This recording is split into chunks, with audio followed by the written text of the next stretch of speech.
Good evening. It is 5 p.m. and we are calling this work session to order. This is a special meeting of the Kent School District Board, which is held in public to comply with the Open Public Meetings Act. The purpose of the special meeting is a work session to discuss the 25-26 budget. And we will take roll call at this time to check for attendance. If you're present, please indicate so by saying present. Director Gregory. Present. Director Song. Present. Director Clark. Present. Vice President Cook. Present. And I am present. As we move into the work session for the 25-26 budget, I'm going to call on Superintendent Bella to start us off. Thank you, President Michael. Members of the board, welcome to our work session on what I'll call the first of three different meetings that will be coming back to you, actually four, but three formal, where we will begin that discussion of what things look like for 25-26. I will invite you to think back to early December, when we did also give you a preliminary look on what a five-year forecast looked like. Obviously, we are in March now, and some other things have happened, closure of certain months. In addition, our legislature is working hard right now and hopefully looking at school funding in a different way. So I wanted just to set that state. I'd like to now turn it over to Mr. Parenqual, Executive Director of Finance. Well, President Margell, member of the board, Superintendent Bella, and Ms. Curry, good evening. Tonight we'll be presenting to you the state of the district's budget, and next to me is Ms. Lisa Tyler, who's our director of budget. So what we're going to be presenting to you tonight set the stage for the budget development for 25-26. So we would like for us to be able to share with you so that we are grounded in terms of all the areas that we're looking at as we develop the 25-26 budget. So we will start diving into the enrollment, because enrollment is the largest source or the basis of calculating our revenue. And so it's really important for us to look at the trend of our enrollment. As you could see on this chart, that our enrollment has declined by about 8.7%, or about 2,308 students over the last 10 years. And most of the decline happened during the pandemic. After the pandemic, we had a slight increase, but we remain leveled since then. And so it really has not recovered from the pandemic level. The projection from here until the next 4 years shows flat enrollment in the succeeding years. And so you will see here that we also have, what you see on the chart are mainly K-12, but then there are other student populations that we have in the district. About 2,069 of them are Running Start and iGrad. So when you look at the total student population, it's a little over 26,000 students overall. So tonight we also would like to share with you what are the sources of revenue for the district. And so in 24-25, we currently have about $528 million revenue that we're bringing into the general fund. I just would like to highlight a couple of them, particularly our local taxes, or the EP&O levy. We get about $78 million for local taxes. These are the EP&O levy, and they make up about 15% of our general fund revenue. The other one that I'd like to highlight is the state general purpose, which is the biggest share of our revenue, and those are primarily driven by the enrollment. That's why enrollment is very important. And they're made up of about 55% of our general fund revenue. There's also the state special purpose, which is about 21%. And so those state special purpose are mainly what we consider the state categorical program. That's where you're going to see the LAP, or the Learning Assistance Program, and high poverty. There's also the multilingual education. You will notice that special education is showing a different category in the revenue. It is because we're getting special education funding from the state. We're also getting them from the federal government. Likewise, you will see nutrition services in three different places, because we get nutrition services funding from the state. We also get them from the federal, and we receive some funding for from the local sources. And so the other large portion of our revenue is the federal special purpose, which is approximately about 8% of our budget. And so when you hear Title I, Title II, Title III, and Title IV, that is under the federal special purpose. You will also see transportation multiple times in each category, just because we get funding from the state and we also get funding from other sources like other districts for McKinney-Vento. So the makeup of the general fund represents here, it's about $528 million. Now we need to also take a look at the uses of our general fund. How are we using our general fund? So we spent about $538 million in our general fund, and what are listed on the left side are all the major categories. So basic education, we spent about $264 million, or about 49% of our spending are for basic education. There's also some amount for special education, which is about $91 million in special education, or represents about 17%. And then there's a compensatory education, which is commonly known as categorical program, makes up about 10% of our expenditure. And then all the support services, like mainly the central office, custodial services, maintenance, utilities, insurance, are under the support services, which is district-wide. That makes about 19%. Now that we know the uses of the general fund, it's also nice to be able to look at it in a different way. So what you see on this chart, this is also our general fund spending or expenditures, but we look at it in a different angle. So here what you'll see is that the salaries and benefits made about 81% of our expenditures. And so you'll see here that we are in the business of people.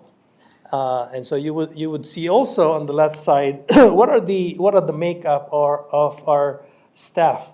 And so you would see there are about 1,633 full-time equivalent budgeted for our regular instruction, and overall, if you would see the total of 3,137 staff or FTE that was budgeted. The next column next to it is the actual number of FTE that we currently employ, which is 3,031. And the difference between the two are the vacancies.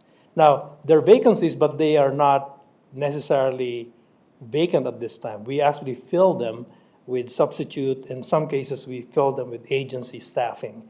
And so it's not necessarily a savings, because we're also hiring staff to be able to cover classrooms and cover some of the vacancies.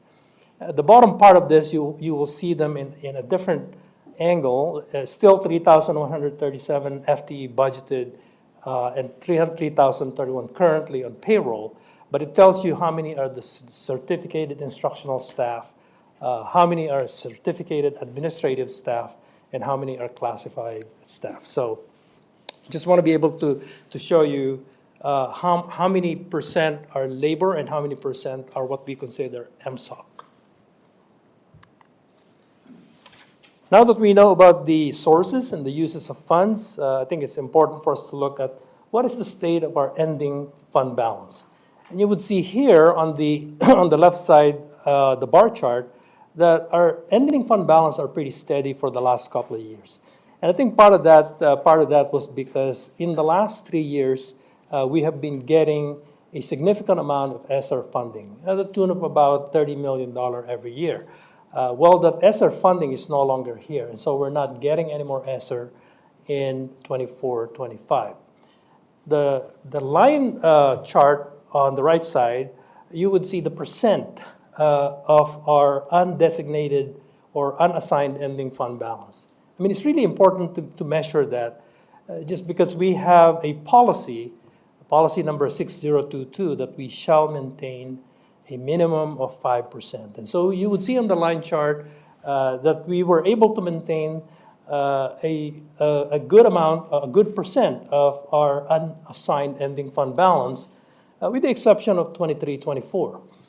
when we closed 23-24, at the date of closing, we were unclear whether we're going to pass the levy or not.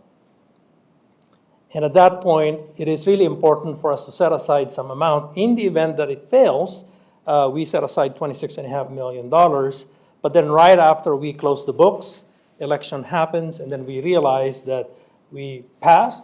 And that's why when you look at 24-25, we release that amount and make it unassigned ending fund balance. That's why from 6.1% all the way to 10.2%. So if we end 24-25 at the estimate, at the budget that we approve, we will be ending the year with 10.2% compared to the minimum unassigned ending fund balance of 5%. So we're in pretty good shape in terms of our ending fund balance, but we're not quite out of the woods yet. And so you will see that when we go into the forecast, you will see where we're going to be from now in the next 4 years. Before we go into the forecast, I'd like to share with you what is the state of the 24-25 budget. So you would see the first column right there, how much revenue we estimated, how much expenditures, and you would also see that we are anticipating about 9.7 million in deficit. Originally, we calculated our beginning balance at about 56 million and estimating our ending fund balance at about 46.2 million. Well, the next column is the operating budget. They're exactly the same with the exception of the beginning balance. And what changed since then? It's because when you adopted the budget in August, our books were not closed yet. And right after we closed the books, we discovered that we have more ending fund balance than we originally calculated. And that's why you would see that the beginning balance in the operating budget is about 70 million, and it improves our unassigned ending fund balance to about 53 million or about 10.2%. When we measure where we're at as of December 2024, which is 4 months into the year, you will notice that we are right on track. It's slightly higher in deficit as of December, and so the unassigned ending fund balance is slightly lower than what we anticipated, but nevertheless, it's on track. And so this is what we're trying to monitor month by month, and this is also the reason why we're submitting to you the financial statement on a monthly basis, is for you to be able to see where we are at in terms of the actual activities. When we try to develop the forecast, and so now that we know the state of 24-25, now we started looking at how do we prepare the budget for 25-26 and beyond. And so you would see here all the assumptions that we use, and there are merely just assumptions, and these assumptions could easily change any moment. And so the enrollment, as you've seen in the first slide, that's the enrollment that we are using in our forecast. We also have the IPD. This is what the latest and greatest information from the state, but as you know, that number might change depending on what the state legislature would come up with. And we will update this as soon as we know more. In terms of, because we have a teacher in our staffing, we need to figure out what would be the class sizes that we're going to use in calculating the number of teachers, and that's what you see right here for the succeeding years. And just so you know, those class sizes and ratio remains the same. We are not calculating anything different than the current and the prior year. The step and column adjustment is about 1.25%. What it is that every employee moves into the step. And in some cases, if they have additional credential, they move into the column. And so when we study what that looks like, and the average percent, it's about 1.25%. So that's already built into our forecast. And then you see here all the labor negotiation outcome. We have the bargaining units that have reached settlement. Those that are not listed here are still currently in bargaining. And so all of this included, we put them in a forecast. And that's what you see here. Realize that there is a big amount of spreadsheet behind this. This is just a summarized version, but there are multi-layered spreadsheet that are attached to this. And so in 24-25, that's the 9.7 million, but in 25-26, we're forecasting about 6.7 million in deficit. And then the deficit continued to grow year after year, all the way to 21.22 deficit in 28-29. And needless to say, when you look at what the ending fund balance, it starts to drop all the way to a negative 1.9 million unassigned ending fund balance, and therefore our percent goes down to a negative 0.3%. Realizing that our policy is 5%, you notice here that after 26-27, we are dropping below the minimum reserve. And so it is important for us to be able to share this, because part of this is we need to figure out some budget balancing solutions. How would we be able to mitigate and rectify all this deficit?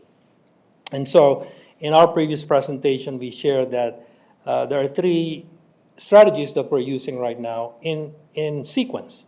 We're looking at areas of efficiencies in the district. What are the things that we could do to make it more efficient and for us to be able to work smarter? What are the things that we could do to be able to increase our revenue? And so there are areas that we're looking at, and even if it is as slight as 5,000 here and 10,000 here, nevertheless, there are increasing revenues. And then finally, once we exhaust all of that, then we look at all the areas where we could reduce expenditures. We would like to make expenditure reduction at the very last to make sure that we've exhausted all our options in order for us to balance the budget. And so some of the major key takeaways from this presentation, as I mentioned, that enrollment really has not recovered from the pre-pandemic level, and being that enrollment is the biggest source of revenue, it is really important for us to look into some options on how to be able to increase our revenues. Funding is not catching up with increasing costs of doing business, thus resulting in budget deficit. What I did not show to you tonight are the individual programs, and there are quite a number of programs in the district that are experiencing significant deficit. One of which is the special education. We're currently at experiencing about 24 million in budget deficit for special ed. Our multilingual education is experiencing nearly about 7 million in budget deficit. And there are a few others programs that are actually in the same area.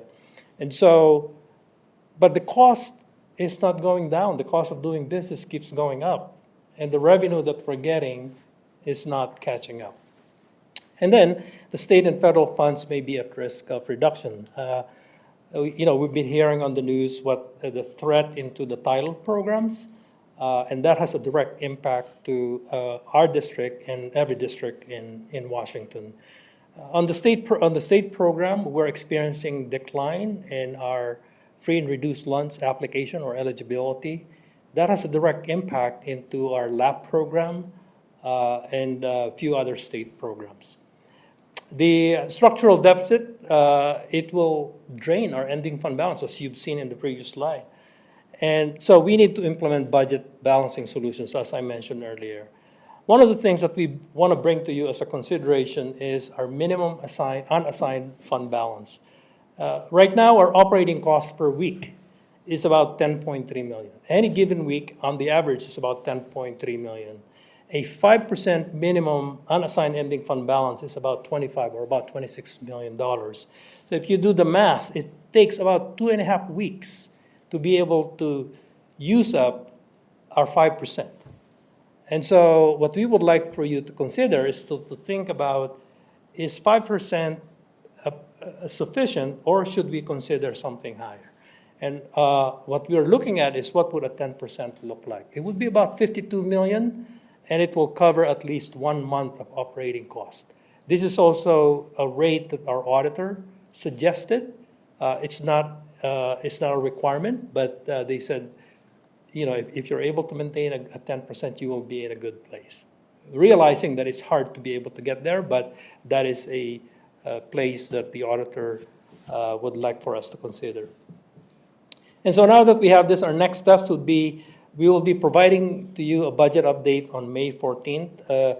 The last day of legislative session is on April 27th. So our hope is that we're going to be able to bring to you a much more definitive information. For example, IPD is one of the items that we are watching very carefully, and also some of the result of the federal funding. And then on June 11, we will bring to you again a presentation, a work session, and on the same date, on the regular meeting, there would be a public hearing. And then on June 25th, we will provide you a short presentation, and then again, bring it to you for budget adoption for June 25. So with that, we would like to answer any questions that you might have. Ms. Tyler is here with me to also help me answer some of the questions. So. Thank you very much, Raul. Let's go ahead and start with questions. Let's start with like one down the line and come back so everybody gets a chance at least to ask questions. If you don't have one, just indicate that you don't.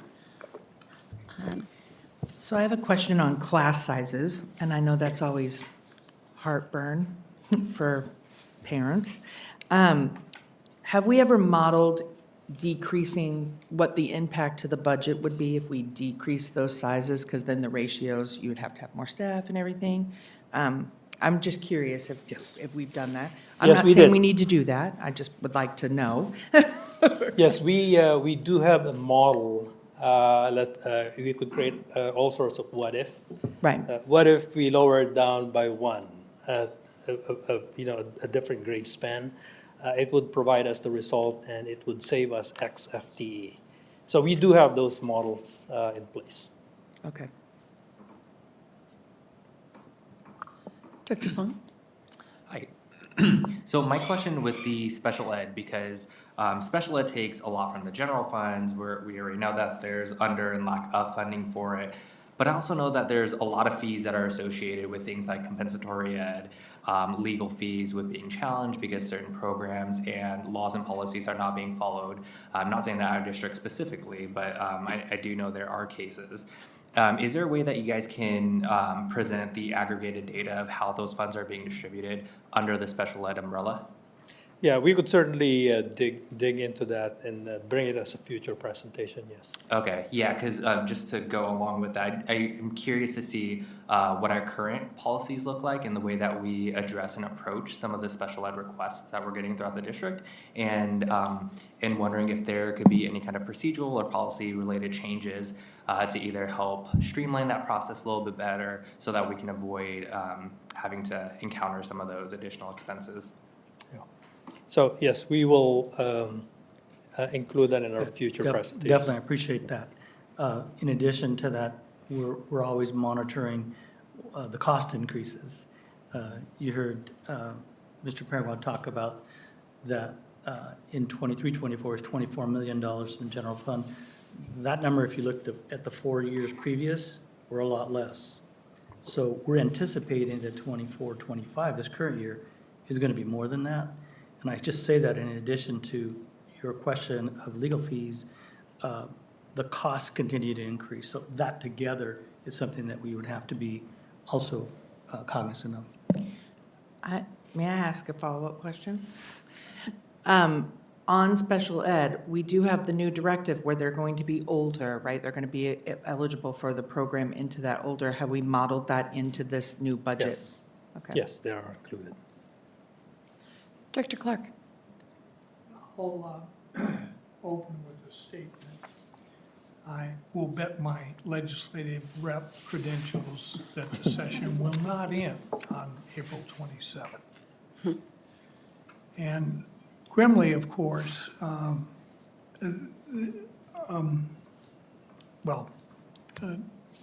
Superintendent Bella already alluded to issues with federal funding that is in doubt.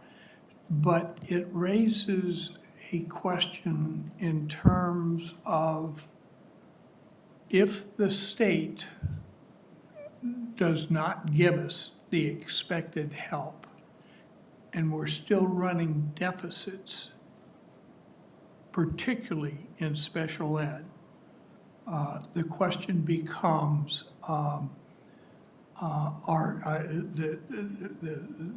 the level of impact that will have on the general fund.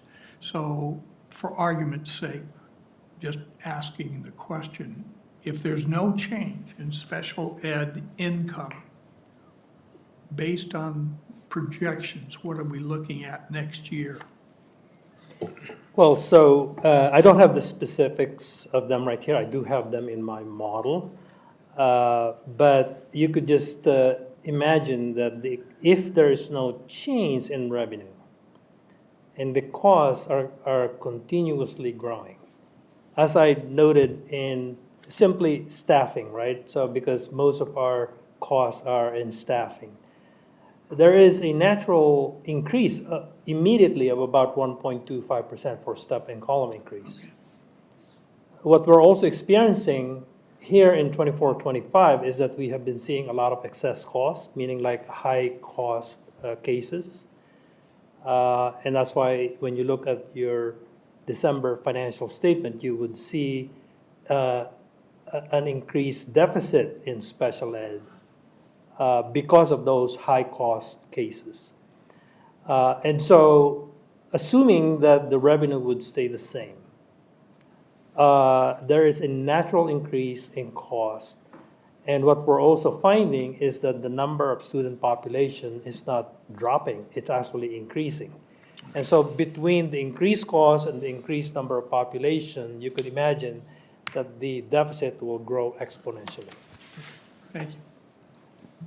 If I can just add to that, that is why across the state, we're looking at the three buckets. Special education is probably the one bucket that impacts all districts and every student most in the state. And so that's the reason for a lot of the efforts that are being done right now. And we always talk about revenue and expenditures. However, costs are not often talked about, and that's why we both brought those up. So thank you. Director Cook? I did have a couple of questions. One of the first ones is with iGrad, I know you had put both iGrad and Running Start into the same group. How does that break apart for those? Is it still sitting at, I think, the camp of 170 or something like that? For iGrad, that is? Okay, yeah. And what were we at last year, at the end of the year with iGrad? You're referring to enrollment? Yeah. Can you just- I'm just, and the reason I'm asking this is because it seems like an easy win for us to increase the ability, if we are able, to serve those students that might be attending iGrad from outside of our district, as that is additional funding. It also means that we are providing a service to those kids that may not have another option. And so is that something that we've looked into at all? So if you look at the actual numbers currently, our iGrad enrollments are actually dropping. If you look back, over the last, I'll say, few years. Our projected counts are expected to, kind of be higher than where we are actually. So, it's iGrad has kind of been, kind of like this. It's really hard to predict because clearly that's I call it a choice program, Yeah. It's not an like a open-door school school. that we know that we know which kids are going to attend. But the trend right now is that, it's funny, the Running Start and the iGrad, they kind of go in opposite directions. Currently, Running Start population seems to be growing, iGrad seems to be decreasing, but, come September, that could, they could prove me wrong, so it Are just we depends on choice. denying people, or denying kids access to iGrad at this point then? I can answer that question. So after my presentation last year on iGrad, we did a work session on iGrad where we had staff and students and administration here. We then moved to kind of putting things back to iGrad with Mike Williams, the principal there, as their staff. And they made the decision, they themselves made the decision to cap iGrad at 250 students so they could better serve the students that were actually attending iGrad. So they increased their expectations. I know that I've been over there 3 times in the last few months, and it's very busy when you go in there now. Their attendance rate is so much higher of the students that are attending. So as far as increasing or add, I know they have a small wait list right now. I don't think, I have not heard from the staff or from the building principal that they're interested in increasing the numbers because they weren't able to serve all students that were there. That was part of the problem when they were up in that 370, 380, almost 400 students. They were only seeing a small fraction of those students. And so when they made the decision to cap it at 250, they created some criteria that allowed students that were attending so they could get the support and the attention that they needed. So you'll be seeing probably a much increased graduation rate coming out of iGrad because of the time and the effort that the staff are able to give to those students that are attending on a regular basis. Have we looked into whether the changes that have been made in capping iGrad, has that impacted those students negatively? Like, are they now in, Running Start, or did they end up back in gen ed school, right? Are we looking at that? Have we seen any numbers on that as how that is? Because obviously if we're capping it and we have a wait list, that means that someone's waiting, and they obviously are not attending an iGrad, so are they just not attending school then? Or are they attending another way and just that would be their preferred option? Yeah. Most of the students that, when they capped iGrad, were encouraged to go back to their boundary schools. And so we intentionally, as a district, created staffing for our boundary schools to be able to address credit recovery at the boundary school.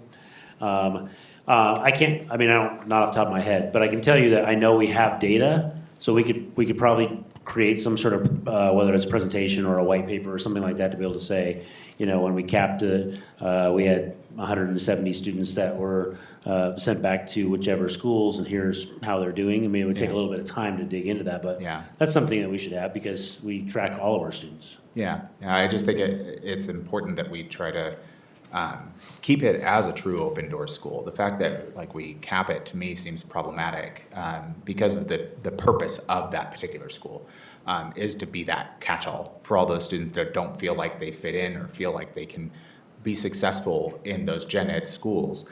And to me, I think we should focus on that as much as we can to make sure that we aren't artificially capping it and that we are open to them coming in whatever way we can, especially the kids that are not being served by other school districts, which is unfortunate, but they may not have any capacity to do so in Auburn or Renton or Des Moines or something like that, in which case, us capping it really hurts those people as well. And they may not be part of the KSD community, but they're part of our community as a whole. So I just think it's hard for me to say we just accept that we're going to stop kids from coming into that program. Yeah, I think it was really important that the principal and the staff had say in what that program looked like moving forward, revisiting the student profile, the iGrad, re-looking at the true definition and the state law behind open doors, and having the staff and the principal own that was really important versus us telling them that you're either going to cap it, you're not going to cap it, we're going to build capacity. Because if they weren't equipped to be able to handle all of the needs of all the students, which is what the data was showing, which is why they, in the end, made a decision themselves to do that. That doesn't mean that as they grow in their learning of their current program and the adjustments that they've made to be more efficient or whatever it is for their students, because, they're seeing much greater success now. And so how do we then take that success and then grow that into and have more capacity for students, as you spoke of? So. Was there talk as to what the barrier was? Why? Because I would assume the program could be as big as we want it to be. It would just be a matter of staffing and space, right? And materials and such. But if we're getting additional funding by other students that are not part of KSD and are not going to school currently, either ones that live here because they're not enrolled for whatever reason, but otherwise would be if iGrad could take them, or kids that are outside of our district that then would come in, and that would help to subsidize that cost if we were to increase either the size of the building, the number of staff that we have, or however we would need to do that. Have we looked at that as how can we address that? How can we make it so that they do have the resources they need so that they can grow in whatever way necessary to make sure that we're meeting the needs of all students in our care here? Vice President Cook, I think that's a great question. Definitely something that we can talk about. I think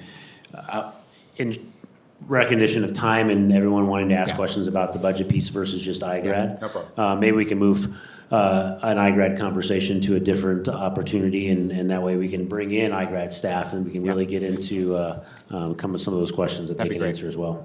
Thank you. I appreciate it. If I can add just one other topic for the board to consider related to ALEs or programs.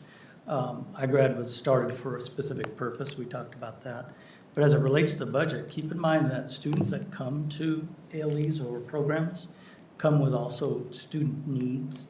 Recall, the gap by which they are not getting to graduation is, a lot of it is due to they're not coming to school. That's a challenge we had before. We did not have continuously enrolled students, even though you had 370, didn't have that. They don't get their needs met when they're not there. Yeah, The other piece is, depending on their student needs, how far away they are from graduation or credit deprived, is also making sure that we need to provide support for that.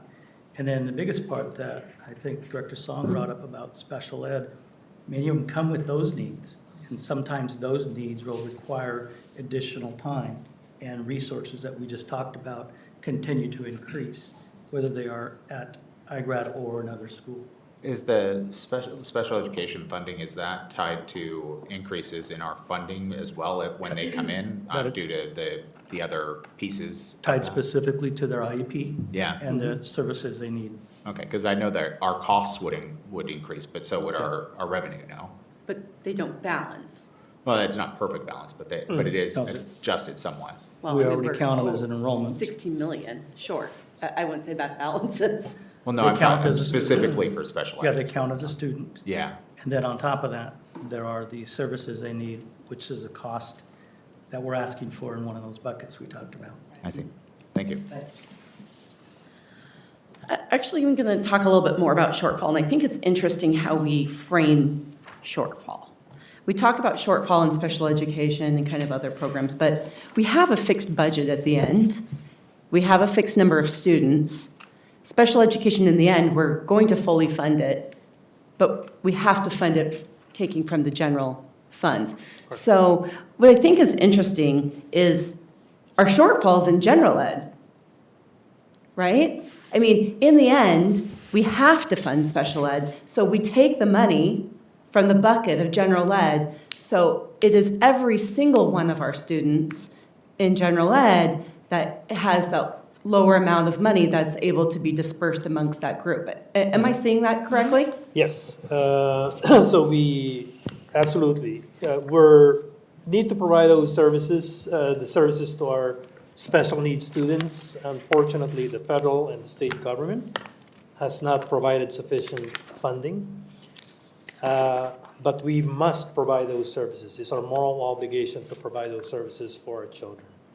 And doing so, you're absolutely right, we're taking some money from the basic ed, put them into the special education program. I think it's just it's a language thing that should be looked at because while we have very vocal, and I appreciate this because I think that we've been able to have movement in the legislature from our special education, we need all of our parents talking about it because in the end, it's really affecting every single one of our students. And that the funding isn't there to fully fund the education we wish that we could give.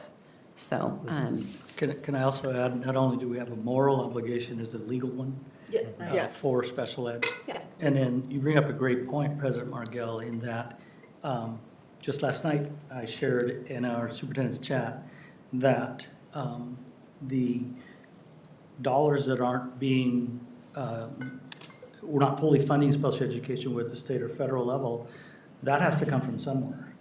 And that's coming from our levies, and that's additional to our general fund. So overall, wherever there's a deficit, whether it's in a program, in this case special ed, all of that added up is coming from our general fund. Could I, I'm sorry, did you? I just have one really basic question. On the first chart, you're predicting flat, but we have a declining birth rate. Yes. And how much of it is hope? How much of it is, and I mean, I also looked at our area is getting more expensive.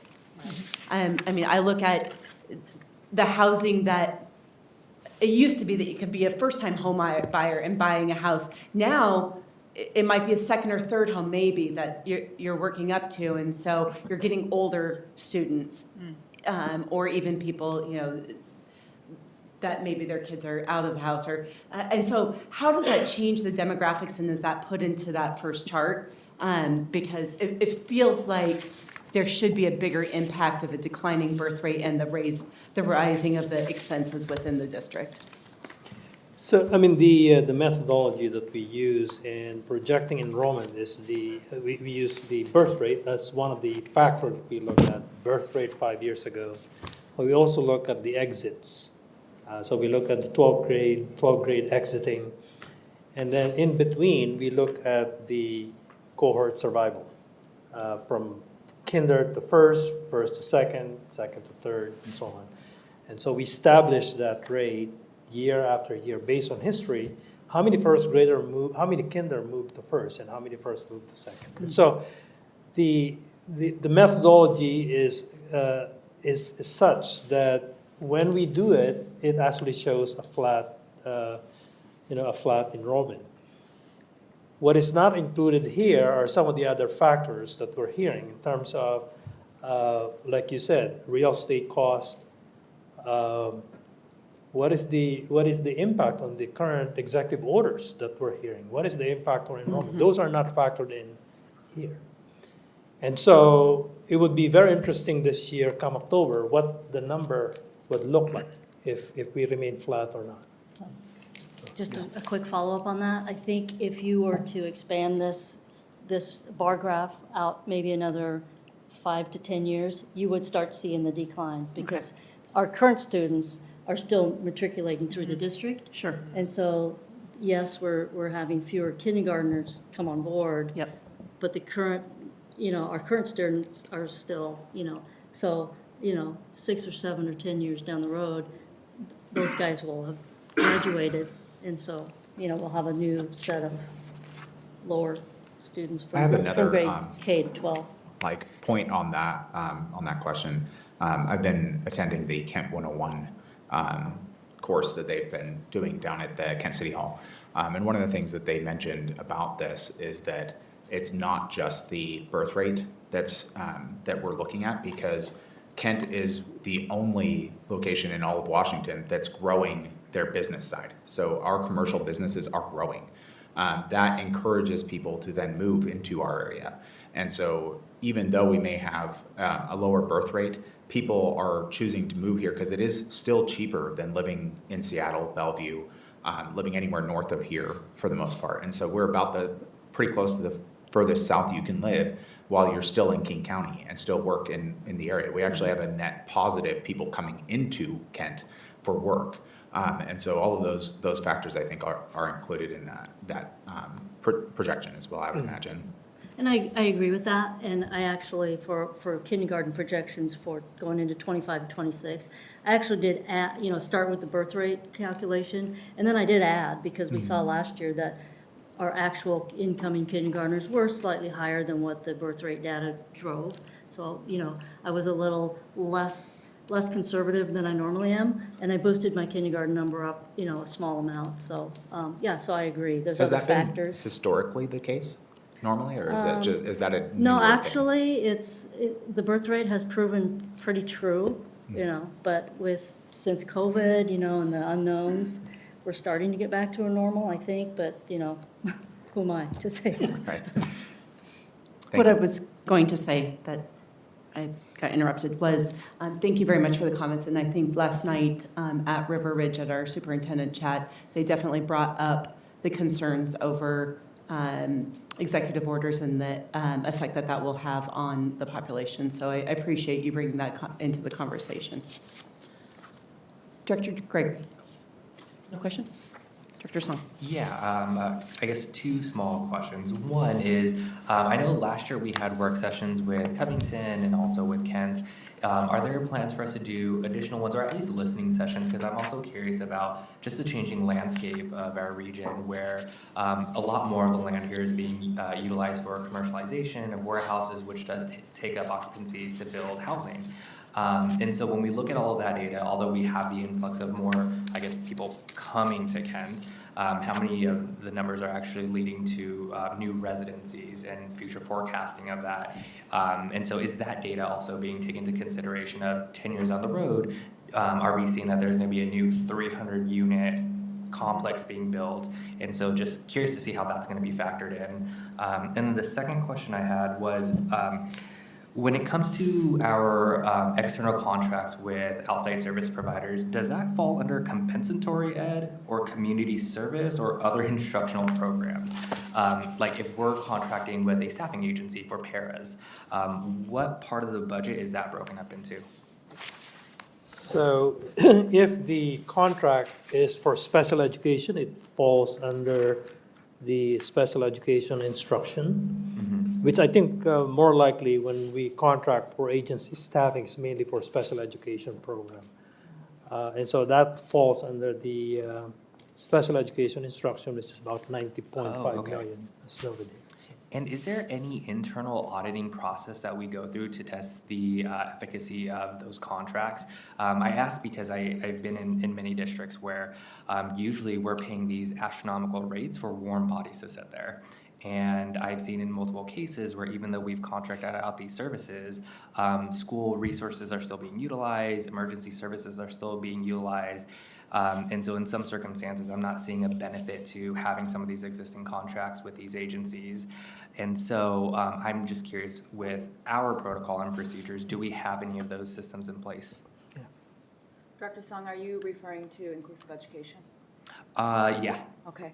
So we are about to embark on an external evaluation process of inclusive education, and it's going to look at the utilization of resources, our current programs, take some snapshots of some of our IEPs to see where are we doing well and where are there opportunities for improvement. And so we're going to do a comprehensive evaluation. So I think that those contracting services and those our current service models are something that will absolutely part of that evaluation. At the end of that, there will be a board report to share with you. Oh, perfect. Yeah. Thank you. I'd Dr. like Kim, to, sorry. Oh, sorry, was that I believe last year you showed us that we were starting to work on what that scorecard looked like. Am I remembering that right, or am I? We did in multilingual education Okay. with recommendations. I don't know the scorecard part, but In the evaluation and building what we wanted the evaluation to be, maybe I'm thinking of a different evaluation. Oh, I know what you're talking about. It wasn't specific to this one. It wasn't, okay. Yeah. Do you, I now want I'm to just say thinking. it was with all like the MTSS and all of that bundled together, but I remember the auditing goals that you guys had set forth on like how we're going to start doing internal audits. I think that was across like. Yeah, we were talking about looking at like Hazel Health and like, Yeah, all yes, of that. right, some of our Oh, different external for partners, and mental we were health. building a Yeah. scorecard Okay. around, okay. Yeah, that was for mental Okay, I health. remembered. Yes, Yes, yes, okay. yes.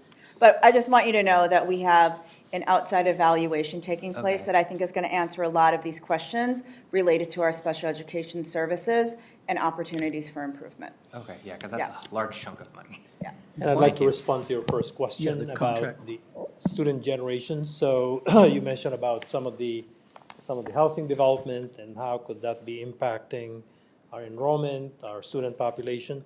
So in May, we will be presenting to you the capital facilities plan. I was looking at Mr. Buzzard right there's May, right? So we'll be presenting to you that, but alongside with that report will include student generation rate. For every housing development that is being built in the city, whether it be multifamily or single family, how many students do we generally generate? And so that report will be coming forward in May. Thank you. Dr. Clark? No. Dr. Cook? Yeah, so I also had a question. Are other districts surrounding us and agencies keeping a fund balance of 10% currently, or is that just something that we're doing? Let's see, the last time I, compared, it really varies. I mean, some districts are as low as 2%, others are up 10 and above. So I don't have the numbers in which districts are at what level, but there's a range. Yeah. But I would say with, just based on what our, just a monthly operating expenditure looks like for us, I agree with Mr. Perengal that 10% is probably where we need to be. Yeah, the only other thing I had on that was considering like the amount of inflation that we've been seeing is pretty considerable over the past few years. If that were to continue, is it wise for us to be sitting on that money instead of spending it so that we don't spend more later? Are we addressing that? And I'm not saying that we have to do that here now. Just it's a wonder of mine for how we can address that. And also, would we be able to run a levy to support, say, like special ed, if we find that we aren't able to support it with the general fund as is? Would we be able to ask our community to support that through a levy instead? One comment, and then I'll turn it over. So again, remember, if we were to get to a 10%, unreserved balance, that's not like hoarding money. That only gives us about 6 weeks of expenditures. So again, back to the reasonableness issue. Yeah. And I think one of the things that we're trying to address, why 10% is a good place to be, is the uncertainties that is ahead of us. For example, we just passed a levy for our deferred maintenance, and yes, we're going to deliver what we promised to our voters. But at the same time, that list is not the exhaustive list. There's a longer list of deferred maintenance, and any one of those could fail at any moment. And so we need to make sure that we have enough funds to be able to address some of the deferred maintenance, especially leaking roof or heating and ventilation that is not part of the levy. The other part is, as we have been experiencing all these increases in cost, and we don't know at any given year how many IEPs we're going to get. And so if we did not put them in the budget in the first place in August, come October and September, we need more money to be able to address them. So it's good to be able to have a little bit of cushion in case some of those uncertainties come our way. I wanted to also follow up, I think it was Vice President Cook brought up a really good point about inflationary costs. That is a specific reason why one of the big three buckets is MSOCs, maintenance, supplies, operating costs.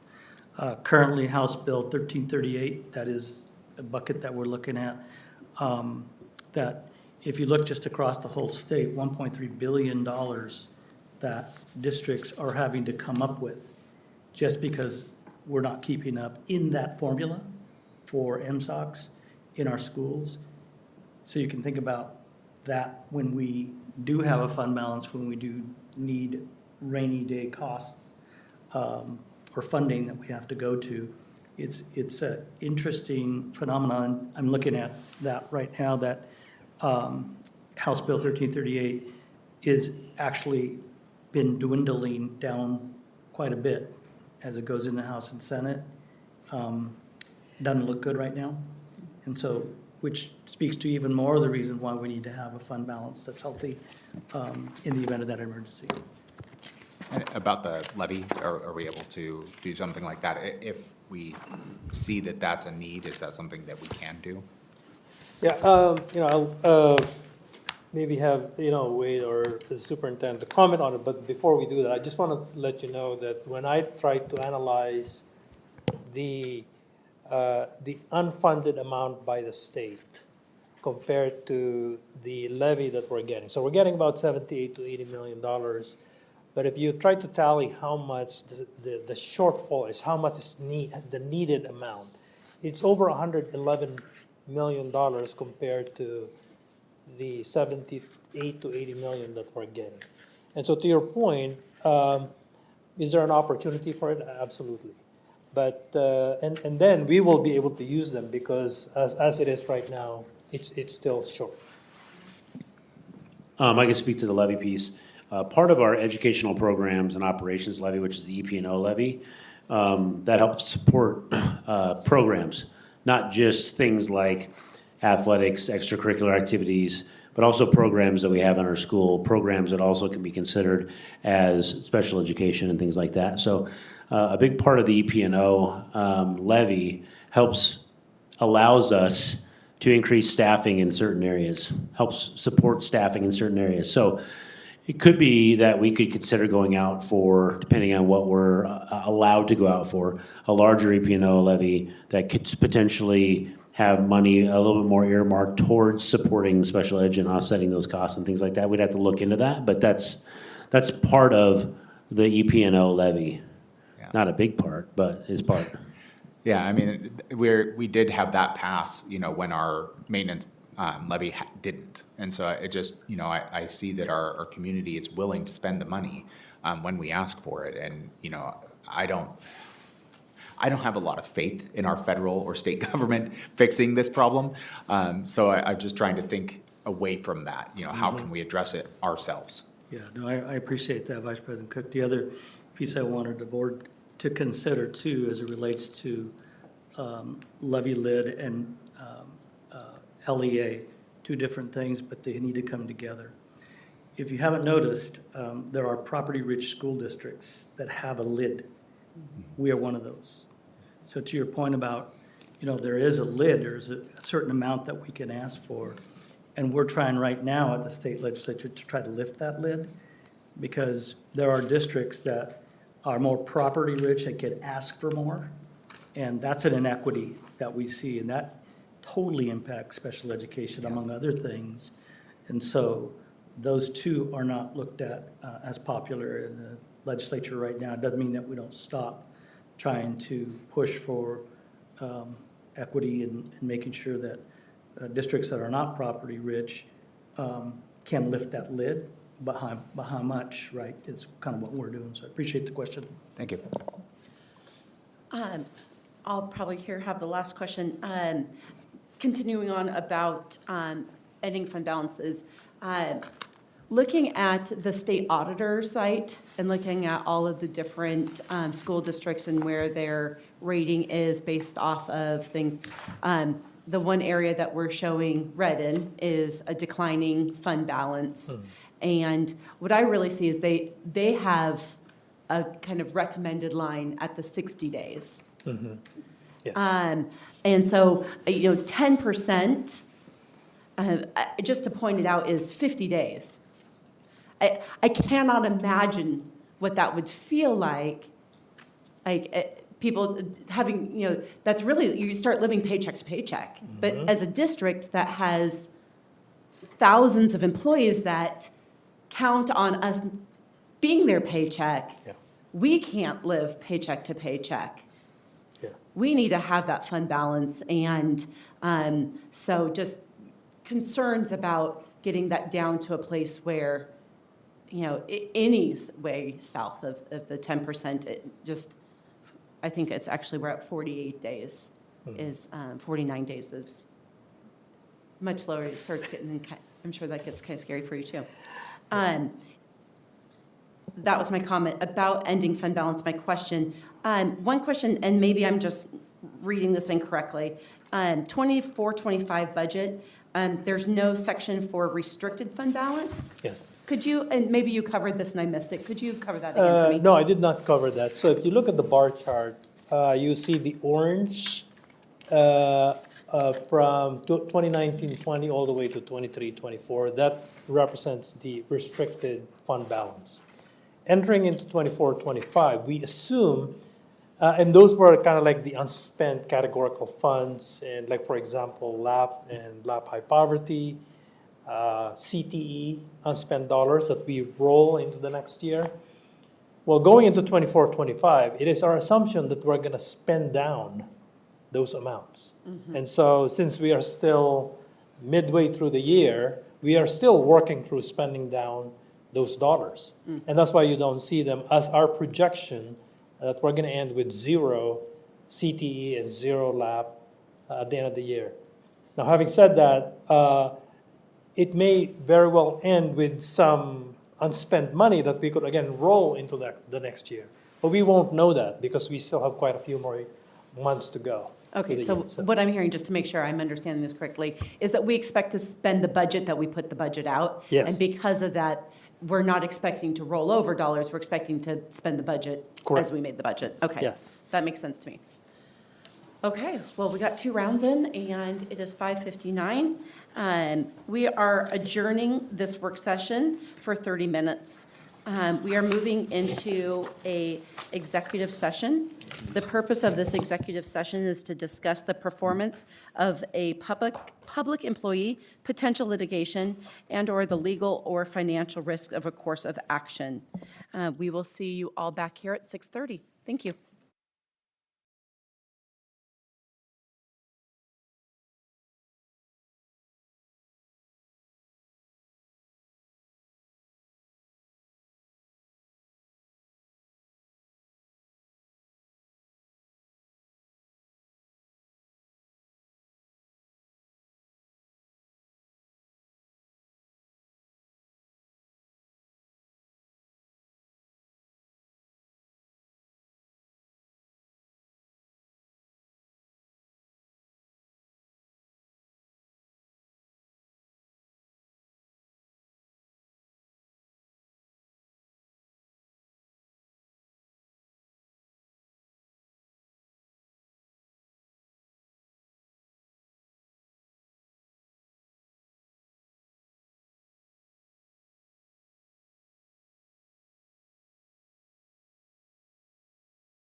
the Kent School District Board to order.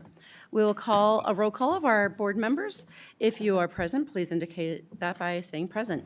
Director Gregory. Present. Director Song. Present. Director Clark. Present. Vice President Cook. Present. And I am present also. Director Song, will you lead us in the Pledge of Allegiance? I pledge allegiance to the flag of the United States of America and to the republic for which it stands, one nation, under God, indivisible, with liberty and justice for all.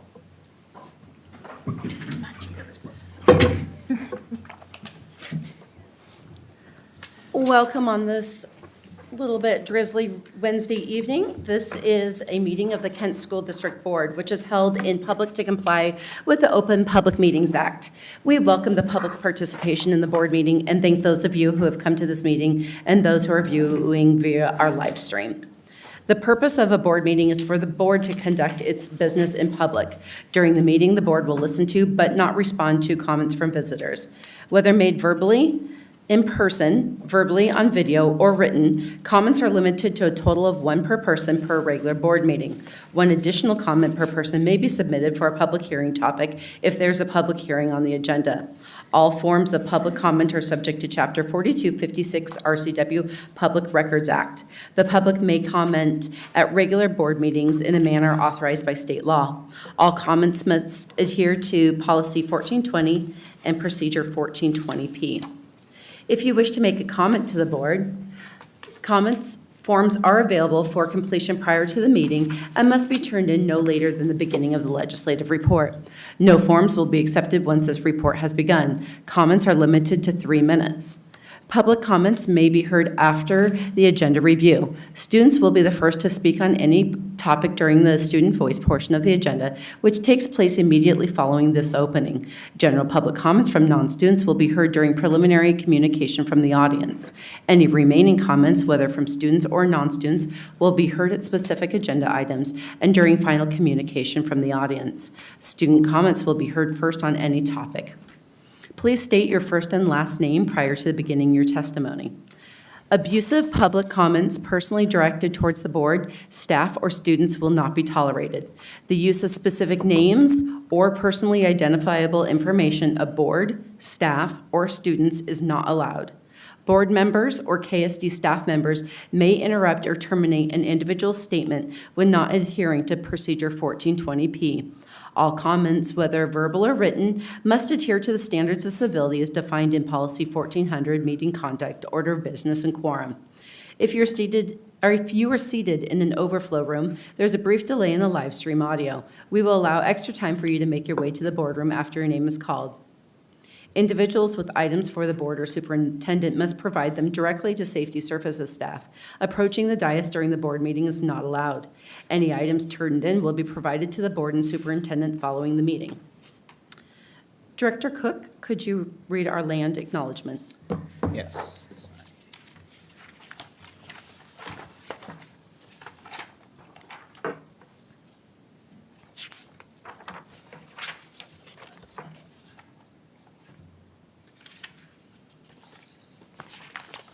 We acknowledge we are gathered upon the ancestral lands of the Muckleshoot Indian tribe, who historically lived throughout the area between the Cascade Mountains and Puget Sound. Thank you very much. We move on to our agenda review. Superintendent Vella, are there any changes to the agenda? President Margell, there are no changes to the agenda. Move approval of the agenda as printed. A second.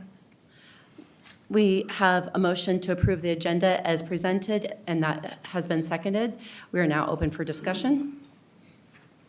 Seeing as there is none, we move to approve the agenda as written. All those in favor, please raise your right hand and say aye. Aye. Aye. The motion passes 5-0. We now move on to our student voice section. Do we have any comment cards from students? We have 3, President Margell.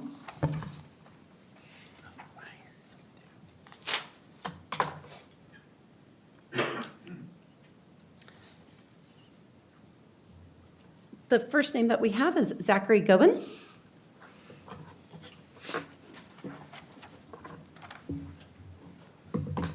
Good morning. I'm Zachary Gobin at Kentwood High School, and today I'll be talking about punishments of students at Kentwood High, as there are students who roam around halls freely, not scared of any punishments or any at all consequences of their actions. Same with bathrooms being filled with students vaping and using nicotine products and weed in the bathrooms with no consequences to any actions, even if they're caught. And there's been numerous cases of arguments and fights to little no consequences, maybe a slap on the wrist. And I would like to have a board meeting, not board meeting, I'd like to act as in there are places where such as students leave campus and no consequences, even though there are rules enacted, even without senior privilege, since it's not a thing anymore at Kentwood. And so I'd like to increase punishment of students to actually maintain actual consequences and not laws, but rules at Kentwood to ensure the safety and security of other students, as if we allow weed and products and arguments and fights at Kentwood, then there's no point of anybody at all staying in class or doing whatever they want, going around, even vandalizing at certain points to no consequences. And it's becoming a little numerous for bathrooms being closed down for weeks to months on end, and just inconveniencing other students to barely even use the bathroom, not even want to go in there, as if it's like a public restroom at a truck stop, not wanting to actually go in to use their bathroom, having to wait till they get home for 6 hours, even more if they have 0 hour. And it's becoming a hassle for just normal students to go by their day. Since students block up the hallways, they proceed to just ignore all whatever rules, not going to classes, not staying in classes at all, just students leaving at times. And one of the solutions I've thought of was be teachers standing outside their doors at times to actually maintain the hallways as somewhat watching and security. So students don't just barge in, teachers can actually move them along instead of just hogging up the hallways.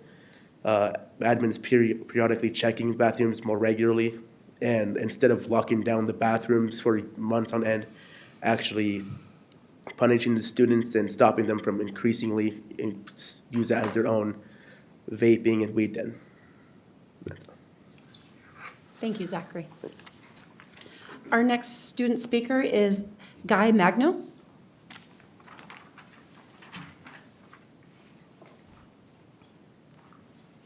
Hi, my name is Guy Magno. I go to Kentwood, and I like to address the bathroom problems. At most times, there's only one bathroom open in each building, and split between the two buildings at Kentwood, there are over 1,900 staff and students who need to go to the bathroom every day. And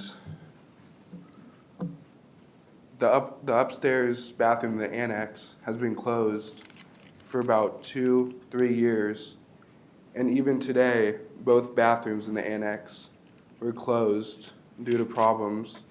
And in the main building, there's only usually 1 or 2 bathrooms open, one in the main hall, which during passing period gets packed with over 50 people, with what I'm guessing is over 50 people, because you try to walk in there. You can't even really walk in there because it's like there's someone pressing up in front of you, on your shoulders, on your back. You can't turn around, can't leave it, you can't use the bathroom. Even if you wanted to use a stall, which there's usually half a dozen people in those stalls smoking or vaping, the door handles, like the locks, they're ripped off if there is a door on there. Like in the 500s, there isn't a single door in the bathroom that hasn't been ripped off. In the main building, or in the main bathroom in the commons, both of the locks have been ripped off, so you can't lock those. And then in the 100s bathroom in the main building, there is one door that has a lock on it, and that door, or that toilet, has been shut down for the entire year. And in the annex, there's really only one bathroom, and so yeah, there's just no way to really use the bathroom during passing period. So that's all. Thank you. Thank you, Guy. Our next student speaker is Silas Coffey.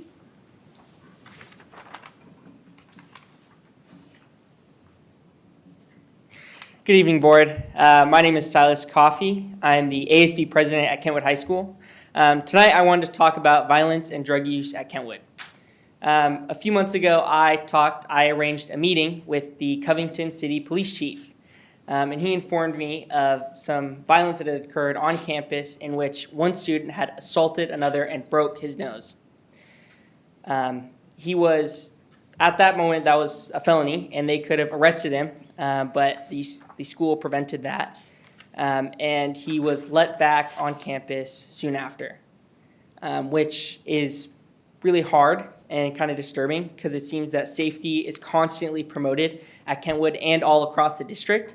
So it's sometimes a little frustrating when stuff like that happens or fights break out and these students just come back after a short notice.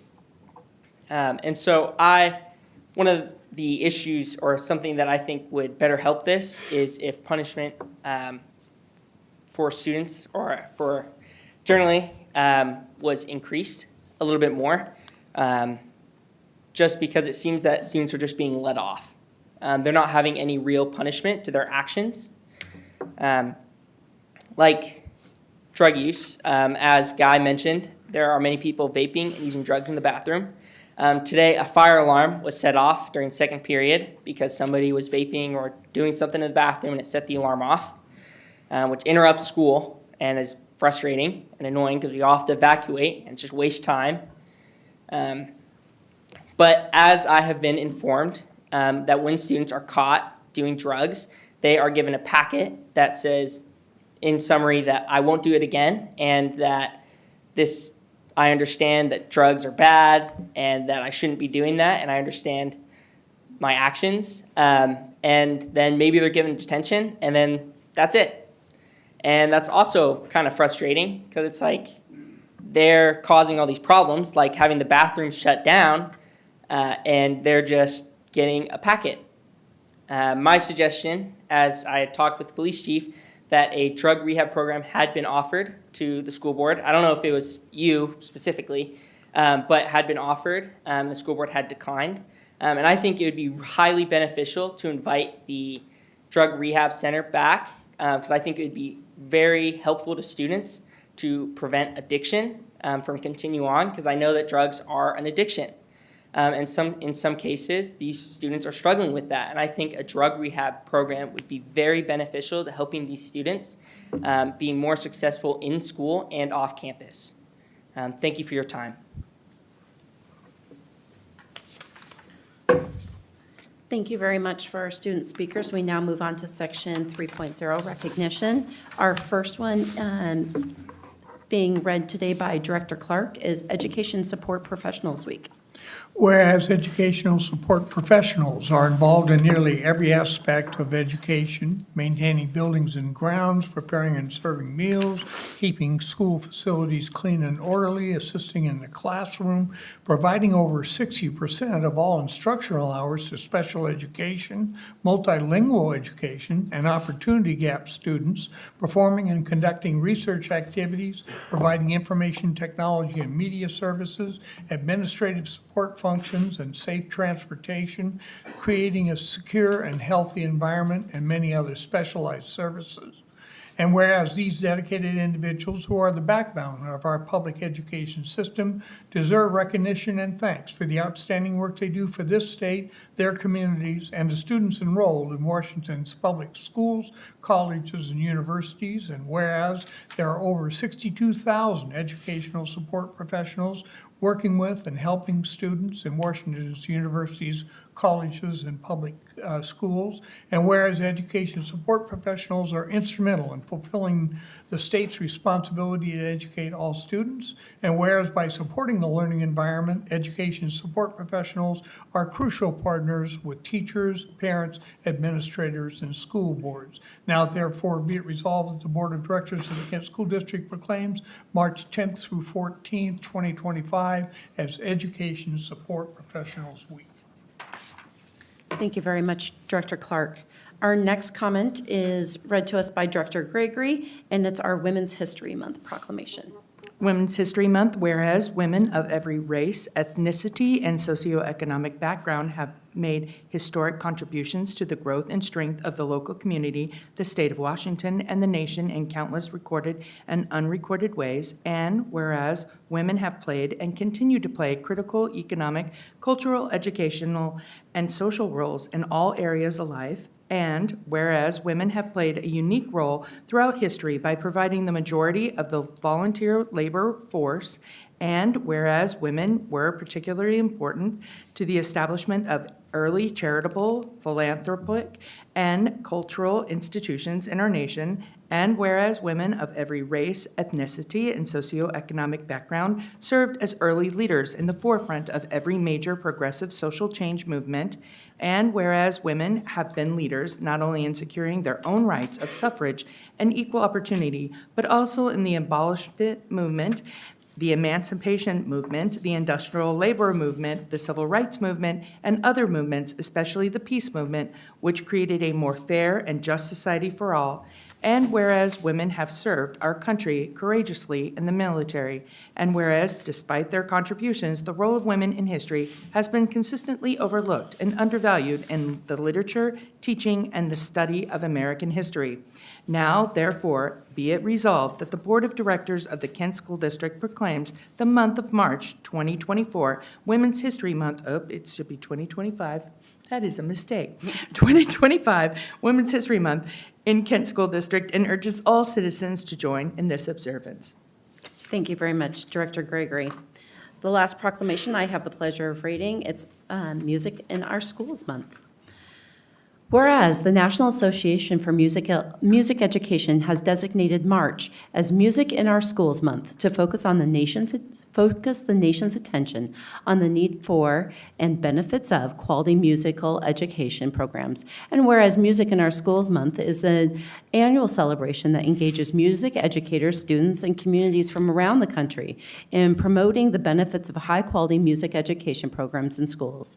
And whereas Music in Our Schools Month is a time to highlight the importance of comprehensive sequential music education taught by exemplary music educators, and whereas the study of music contributes to young people's development through heightened skills of listening, reading, self-expression, and creativity, and whereas music education in our schools includes a broad range of types of music and active musical experiences. Now, therefore, be it resolved that the Board of Directors of Kent School District proclaim the month of March as Music in Our Schools Month, signed this 12th day of March 2025 by the Board of Directors and Israel Vela, Secretary to the Board.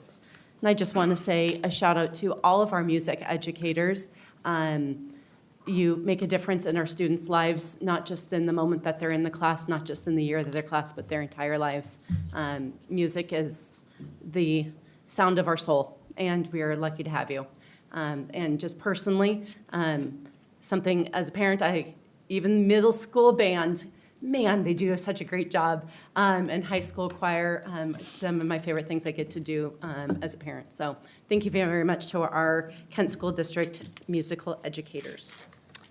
We now move on to our Section 4.0 presentations, which I'm really excited about to hear. These are some of the ones that, as a board, we had asked for at the beginning of the year, some of our priorities, and so we're excited to get them into our schedule here.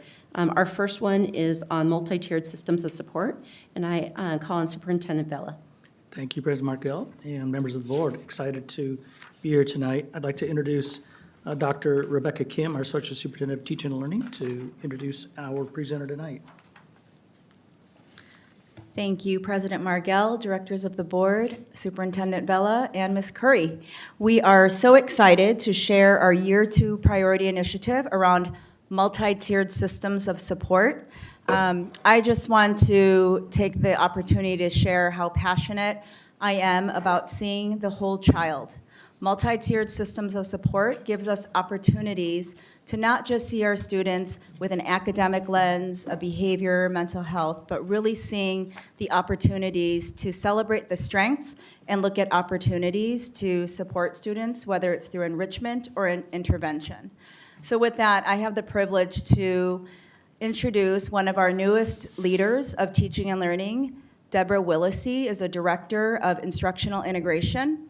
She works closely and with Dr. Christine Corbley, who's also here this evening, and she is going to share some of the exciting work and progress that we've made around the work of the whole child through MTSS. We will have a board work policy session that will be coming up that will follow this, that gives you opportunity for additional dialogue.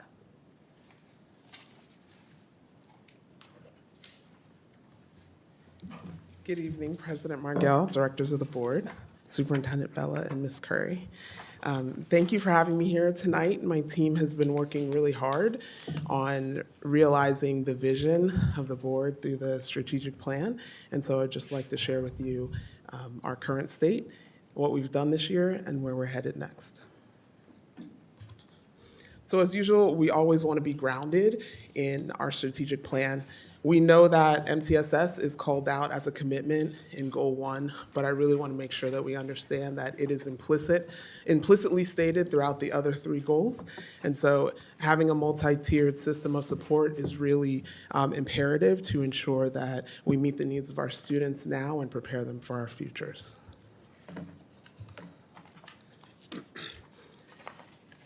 The strategic initiatives team presented to the board about the progress that's been made so far in MTSS.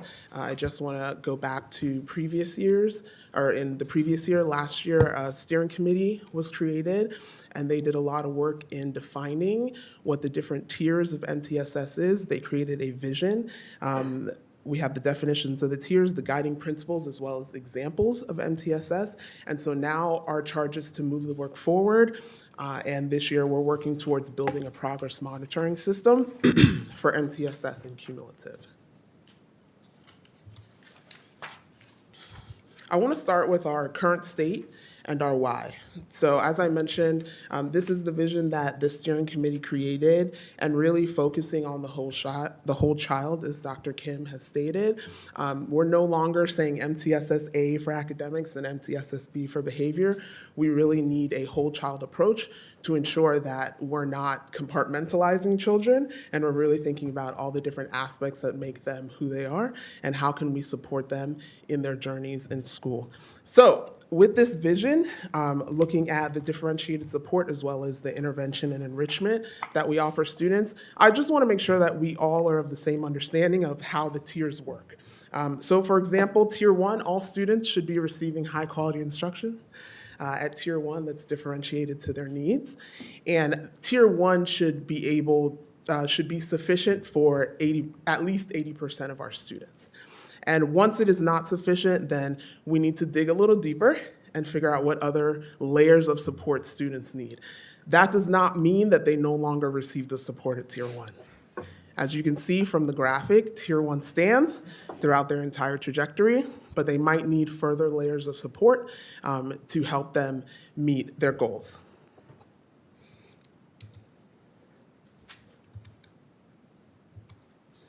I want to draw our attention to our current data. I pulled this from our latest iReady data, just to give everyone a sense of why this is important.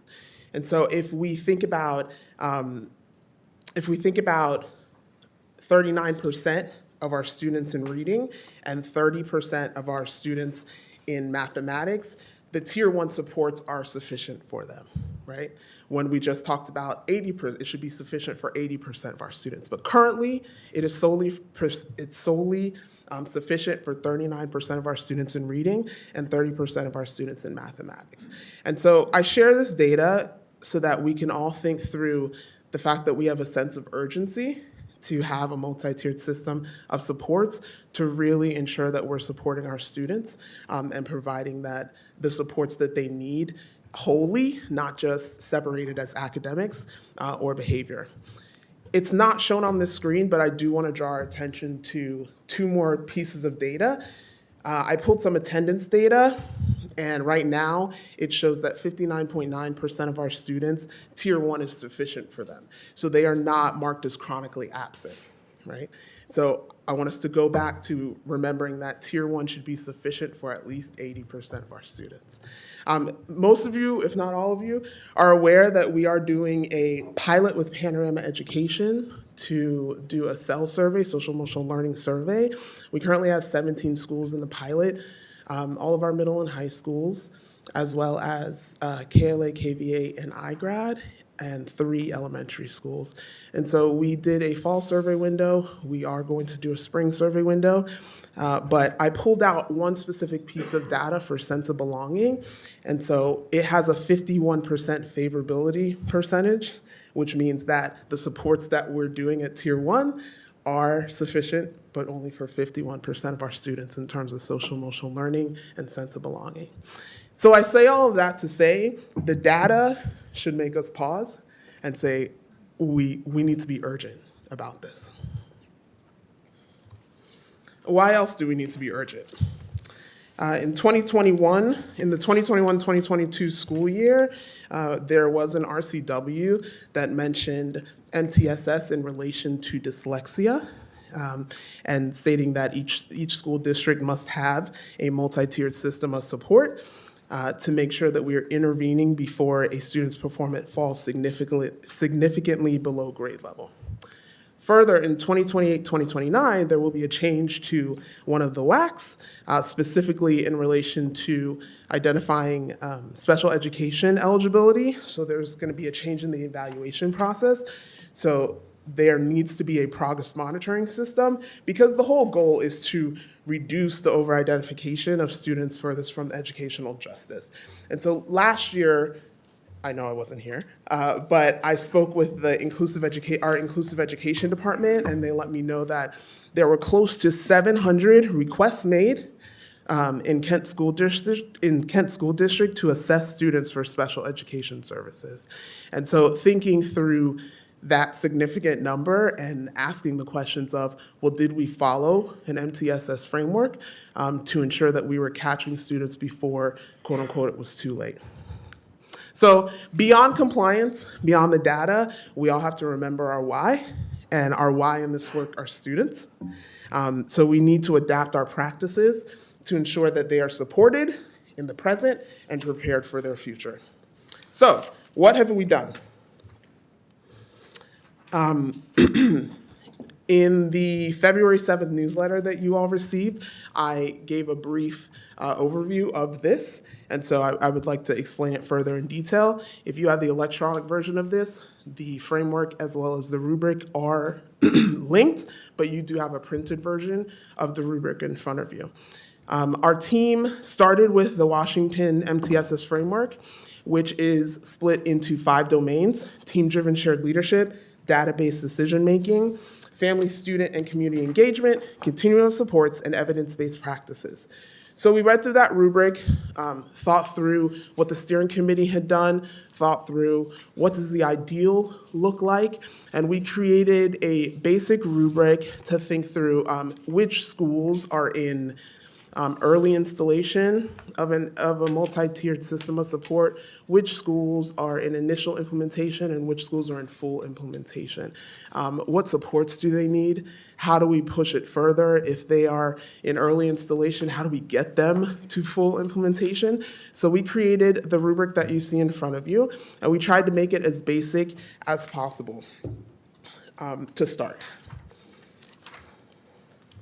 Then with the rubric, we decided to do a system audit, so we called it an MTSS readiness assessment. And so we collaborated with the administrators from multilingual education as well as inclusive education. We sat and we calibrated on the rubric to make sure that everyone at the table had the same understanding. We talked about different myths versus the truths that we've heard in the field. For example, a myth is that MTSS is a pipeline to special education. It is not. Another myth is that students who are served with an IEP or an education plan, they are receiving Tier 3 supports. Well, actually, their education plan is their access to Tier 1. So we talked through those things from their lens. And then we decided how we were going to get into the field and talk to the schools and have those vulnerable conversations about what is and how we need to move forward. So we did a system audit. We started by calibrating with 4 schools. We chose 2 elementary schools, a middle school, and a high school. And so the administrators from multilingual education as well as inclusive education, along with the differentiation specialist on my team and myself, we went to all 4 of those schools, using this rubric, and we talked with the administrator and whoever else they brought to the table, usually their NCSS lead, and we talked through each domain of this rubric to get a sense of what evidence are you providing to let us know where you fit on this rubric in terms of each one of those 5 domains. And so it was a really interesting process. We were really glad to get into the field. We went to all 44 schools. We talked with the administrators at all 44 schools. We calibrated on the discussion before we recorded, and then we gave the administrators a chance to do a self-assessment based on the same rubric. And so that's also important data, because sometimes when they're talking to us, they forget to mention something, right? And so it was really important to us to give them a chance to do a self-assessment and talk with their wider team, so they can let us know where they think they land on that rubric. So the findings from that audit is that overall, with all 44 of our schools, overall, the average scores place our district between early installation, which is a 1, and initial implementation, which is a 2.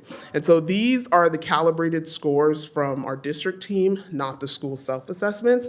But regardless, even if we use the school self-assessments to create this graph, our district would still fall between a 1 and a 2 of early installation and initial implementation.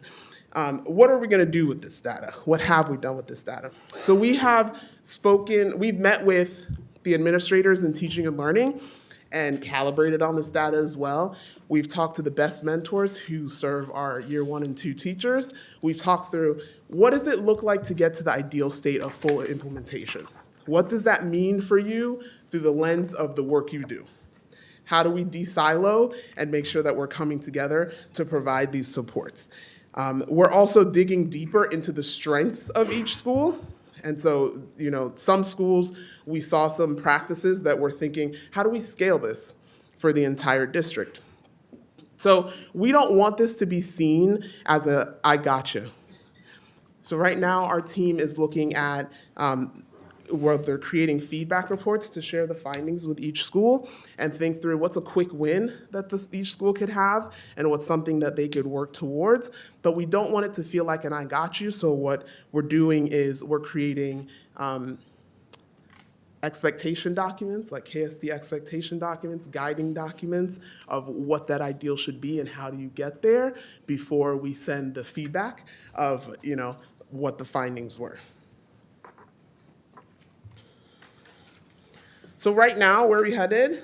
We are developing an implementation team, and that implementation team is going to have various stakeholders from various schools, including principals, assistant principals, paraprofessionals, just various stakeholders with different lenses, so they can be on the implementation team and really think through not just be, quote unquote, on our side, but also push back at us and say, hey, have you thought about this?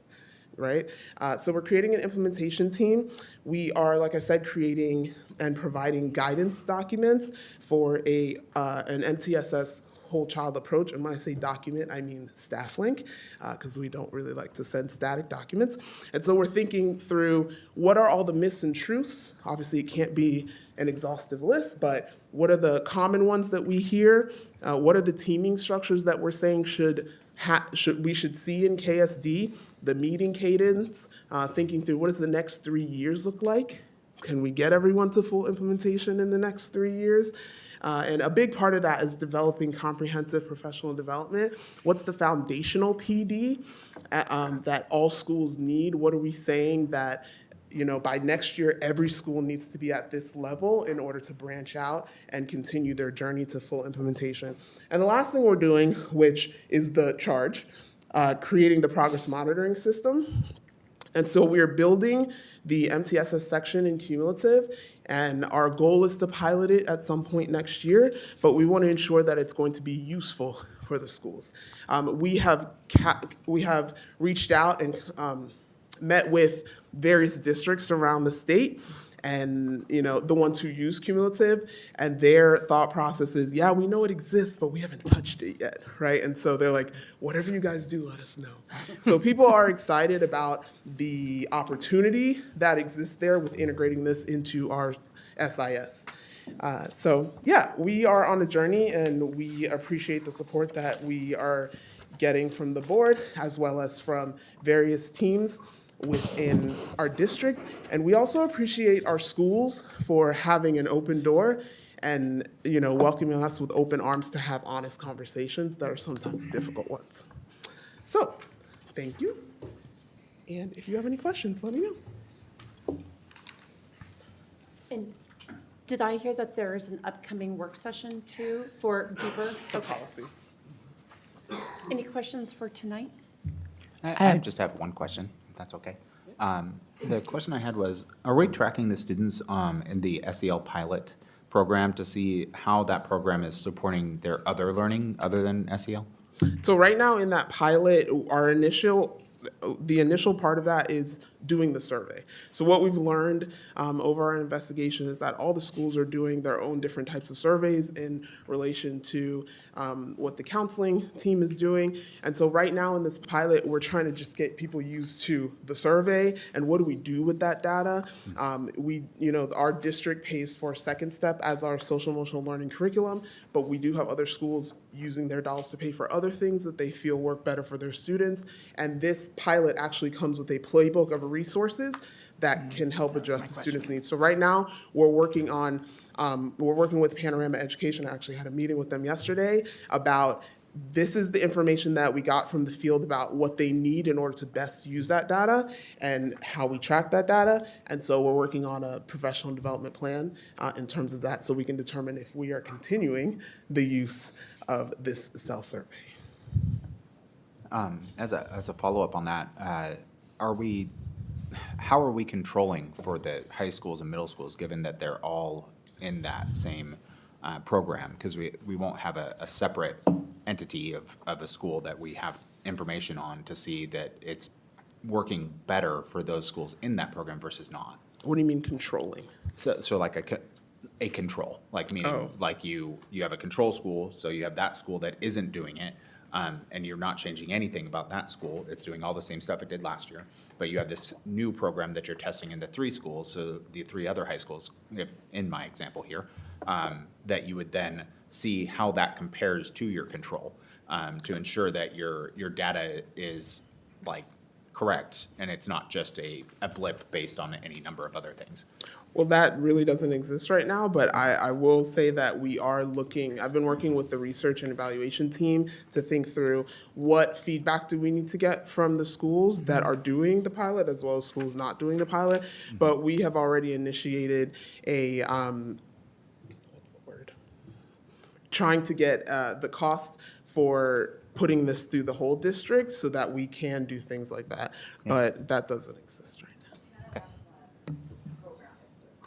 No, yeah, it's just a survey. Okay.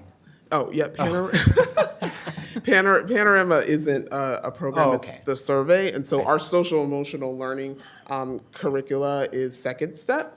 Okay. And some schools are also using Character Strong. Panorama just affords us the opportunity to have resources attached to that data. And so, some of our schools have really leaned in and they've gotten their guidance team together and they're pulling groups and all the different things based on that data. And the resources are there for them, but they also have resources in Second Step, right? And so I'm also a part of the advisory work group that's thinking through what advisory looks like next, and social emotional learning obviously will partially sit in there as well. I see. So we haven't changed anything as far as our social and emotional learning programs. No. It's just a matter of how we're gaining that information back from them. Yeah. Is that right? Okay, sorry, I misunderstood how that was being handled. Thank you. No stress. Seeing no further questions, thank you very much for your presentation. Thank Oh, you. I'm sorry. You had your, No, he got my question in. oh, look at that. Don Okay. and I are on the same Sorry. page today. I was looking over there, I didn't see it. Okay. Seeing no further questions, thank you very much. We now move to our second section, Presentation 4.02, Safety Services. Again, I call upon Superintendent Bella. Thank you, President Margell. I'd like to invite to the podium Mr. Tim Kovich, our Assistant Director of Safety Services, to bring, and also Mr. Dave Buzzard, up to the podium to begin our presentation. President Margell, members of the board, Superintendent Bell, and Ms. Curry. It's my honor to introduce Tim Kovich tonight, our Assistant Director of Safety Services. I had to write a couple of things down because for 28 and a half years, Tim has been a dedicated leader and an advocate for fostering safe, supportive, and secure environments within our schools. Anybody who knows Tim knows this to be very true. He comes with a wealth of experience in emergency preparedness, conflict resolution, and an overall safety for our students, staff, and community. He's been instrumental in this district for almost 3 decades for coming up with plans and preparedness for safety. He promotes a culture of safety throughout this district and our community. So without further ado, I introduce Tim. Thank you very much. President Margell, members of the board, Superintendent Bella, Ms. Curry. Again, I'm Timothy Kovich, the Assistant Director of Safety Services. I'm here tonight to share about our team, some of our daily operations, and some of our challenges that we have, and some data about some of our interactions that our officers have out there in our schools.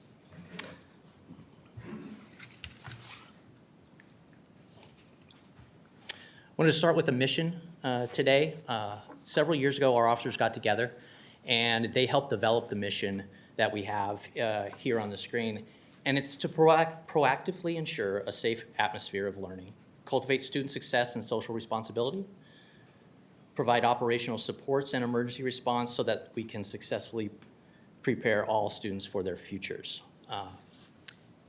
They wanted something to represent something that they felt, along with the change that our security team has gone through from a shift of the security itself into safety, of what we call safety services today. And that meant a lot to the officers that are out there.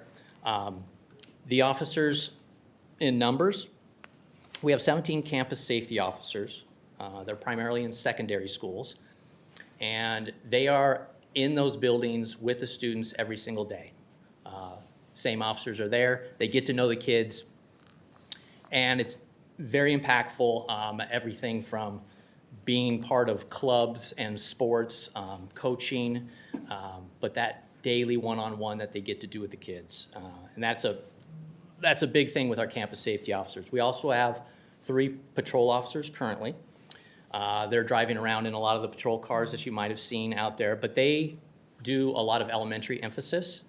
They also provide a lot of training to our principals and emergency preparedness and the staff, but they also respond to adult situations that a lot of the times we're not thinking about when we think about safety in the schools and the students. There is a lot of adult engagement and things that occur just on the edges of our campus across all of our schools. We have a lead security application support engineer. With our fortunate technology that we have to assist us in guiding us through some of these challenges, we need someone to help maintain and manage those systems, and that's mainly our camera systems, our access control doors that we have in our schools, which I'll touch base on, and some of our ID badges that get us in those buildings, and that's a big focus there. We have a security specialist dispatcher, works here at the district level. That's the funnel point for all that information that we have coming through radio systems, telephones, and reporting back out to the schools so that other teams are aware of what's going on, sometimes at different locations. And then myself, assistant director. There's our team. Great team. They represent over 305 years of service in the Kent School District. We have several KSD grads that are in this group. We have 8 of them represent coaches also, as they're out there. We've had military, police, fire, EMTs, park rangers, myself.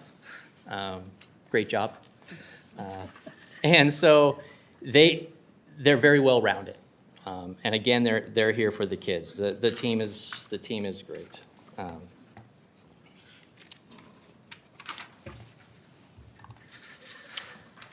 So at the district level, slide here represents what we call an emergency operations center. Every day, this is up and running 24/7 in the sense of monitoring our schools. There are pieces of this that are always working. We have camera systems out there in all of our sites, and during the day, we help provide this protective bubble, I often say, around all of the schools out there in the community. We monitor local law enforcement channels, police radio channels, and we communicate directly with them for mutual aid if ever needed.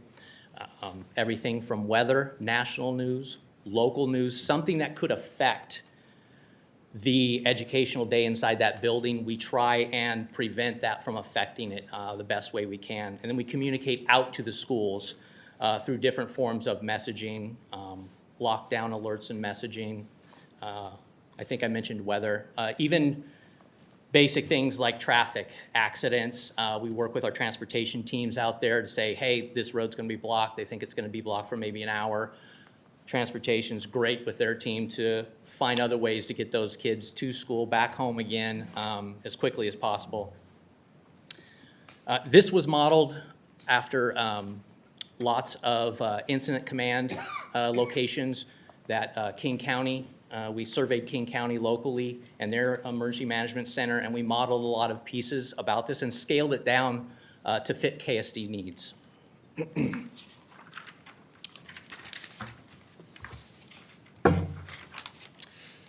Again, some of those opportunity and challenges, things we do every day. Obviously, we're here to provide student, staff, and visitor safety. Mentioned monitoring the video surveillance. We have 24-hour alarm and on-call type response out there, out in the weekends. Things can happen around our campuses even then. Definitely emergency preparedness, as Mr. Buzzard mentioned. Emergency preparedness is very big through, we funnel all of the planning and the compliance pieces for the schools, monitoring the drills, logging, and doing it at a district level. The drill process, we did speak several years ago in legislation to help drive that, as we were fortunate to have 100% compliance on our monthly drills for 5 or 6 years now. Very proud of that, and the principals and the schools helping in that and taking interest in that at the sites.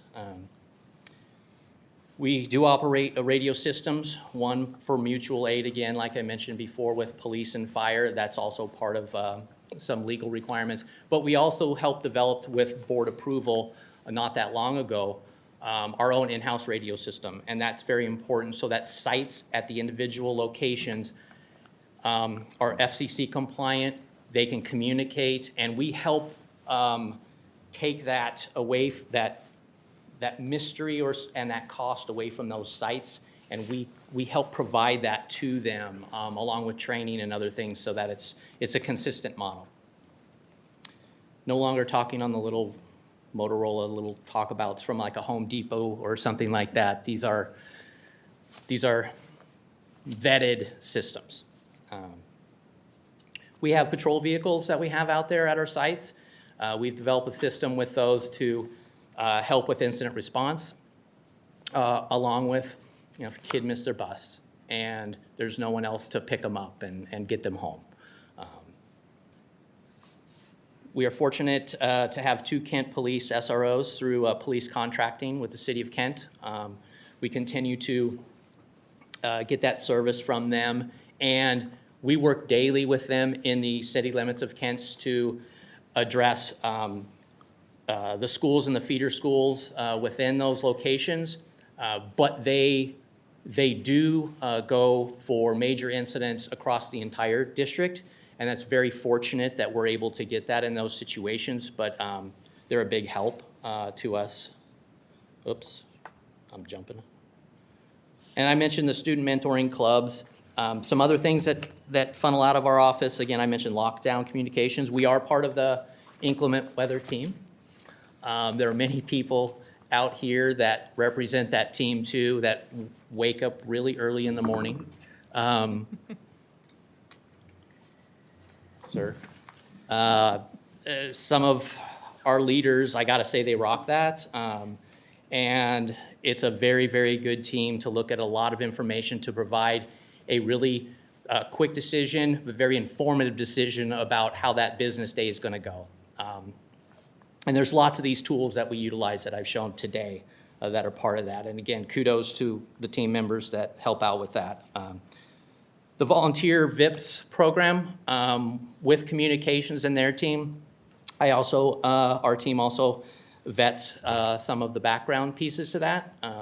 That is a very interesting piece where sometimes help parents fill these forms out, getting ready for a field trip, and sometimes it's in the morning and they're about ready to get on a school bus and we're jumping into the systems that help them get everything filled out. So that's something we also help out with too. I mentioned the camera systems several times. I just threw this up here because I wanted to again say also thank you to all of the voters and people that have moved forward with these bonds and levies that have helped support these safety enhancements across the district. We utilize these every day, and when we go home, they're still working. They're still out there keeping an eye on the district, and we can go back and look at them, or if we need to do any type of response, we utilize them in real time to help get those real-time resources in emergency situations. And again, thank you to the board for moving a lot of that stuff through. That was wonderful. Appreciate that. There's been past few years, there's been several legal changes that affects safety staff. It's not just, it was focused originally towards school resource officers, police officers in the schools, but as the state continued to look at that and change that, they moved that to everyone in this type of a position to be trained in a consistent model. Some of the things here, talking about trauma-informed approaches with youth, recognizing de-escalation techniques with youth, bias-free policing and cultural competency, and restorative practices. A lot of these things listed here that are a requirement for every safety officer or safety staff member in schools. The Kent School District was actually doing this like 15, 16 years ago. And we have our own in-house academy that we do with our staff and training throughout the year that a lot of these same topics has been going on for years. And we did communicate with Puget Sound ESD during these training times. And one of our past SROs down in with legislation to help drive some of these important topics to be taught to people who are going to be working with youth. So it's a requirement now. I mentioned some of our vehicles over the years with our own staff and working through tragic situations. We've developed these toolboxes to have response equipment so that schools can be prepared. They're like a mobile command center. And we have had to utilize this in situations. But again, this is for trying to provide the most information and the most tools with AEDs, with first aid response, mapping boards, and just some basic things. It's a focal point that if we're standing in a parking lot and you're out there in the rain and you have to work with multiple agencies to try and complete this task, that's what these toolboxes are designed for. And of course, our stakeholders. Obviously, it's student, staff, and community. They're the why that we're out here doing this. As the students are here tonight and sharing their stories from the schools, through listening sessions and other things, we try and make changes and work with them. Our team hasn't presented stats about some of the interactions that we've had for quite some time, and I wanted to kind of talk about that in this slide. This is kind of a high-end overview. These are common things that are reported in state reports to OSPI. Safety officers, through now some of the legal requirements, have to report to the state on the interactions that they have with students that result in discipline that is marked in skyward cumulative. And it's focused pretty narrow on that. That's not all the things that we report on, but a lot of the topics that you see with in-student discipline, which we are not allowed to be a part of the discipline itself, in that these are basically the reporting numbers of what we interacted in. So it's not the normal data you see, it's not all inclusive in what's occurring at a school. So some of the topics are assaults, fights, drugs and alcohol, I'm doing this left to right, and tobacco, weapons, and property crimes. So to give you some idea what these numbers represent, the blue line is going back in time, so it's 2021 to 2022. In the assaults category at that time, we had 38. As we move each year forward, it's 54, the green line is 60, and then currently today, we're at 40. And again, these are interactions from those officers where they were a part of that situation and then reported that to the administration at the school. So you're seeing as we move across the fights, it's 90, 116, 128, and now today we're at 149.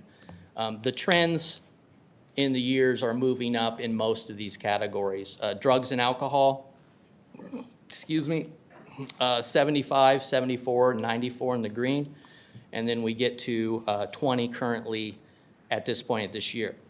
And again, that doesn't mean there were only 20 events of this. There are others in the discipline numbers. Tobacco, and then we get to the weapons. Weapons can be anything from a pocket knife or if a stick was used to hit someone, is considered a weapon. And then property crimes, that's everything else from like vandalism, that sort of thing. A car that unfortunately hits one of our fences on our playground in an accident, that could be part of this number too, because it's not just that we do have other things that we report on. So when we look at the totals overall that our officers did for the columns from here from 2021 through currently through this part of 2025, we had 565 incident reports, 660 the next year, 668, and currently around 251. If we went further back in time, not represented here on these charts, just for conversation, the year of COVID, we only had 78 incidents. We weren't around. Then we were at 565 going back, and then 958, and the last entry, we had 1,437 cases back in 17, 18. So there's been reductions, there's been reductions in these incidents that are occurring at the schools. And I would have to say too, the previous presentation with some of the other systems that have come over time, there's been benefit in a lot of that interaction. And then the way our officers interact as being part of those processes. And that's kind of our overview. Any questions? Thank you. How about board, any questions? No? No, just want to say thank you, and we truly do appreciate all the work that you and your team does, and we're definitely pro safety department here, so thank you again. Thank you. And I just also want to say thank you for you and the people that you work with. It's great to have you. No, thank you very much. I only had one question. Yes. The last slide, if you could go back. I can. Are assaults included with fights, or are they independent of each other? A fight is mutual, two people. Yeah.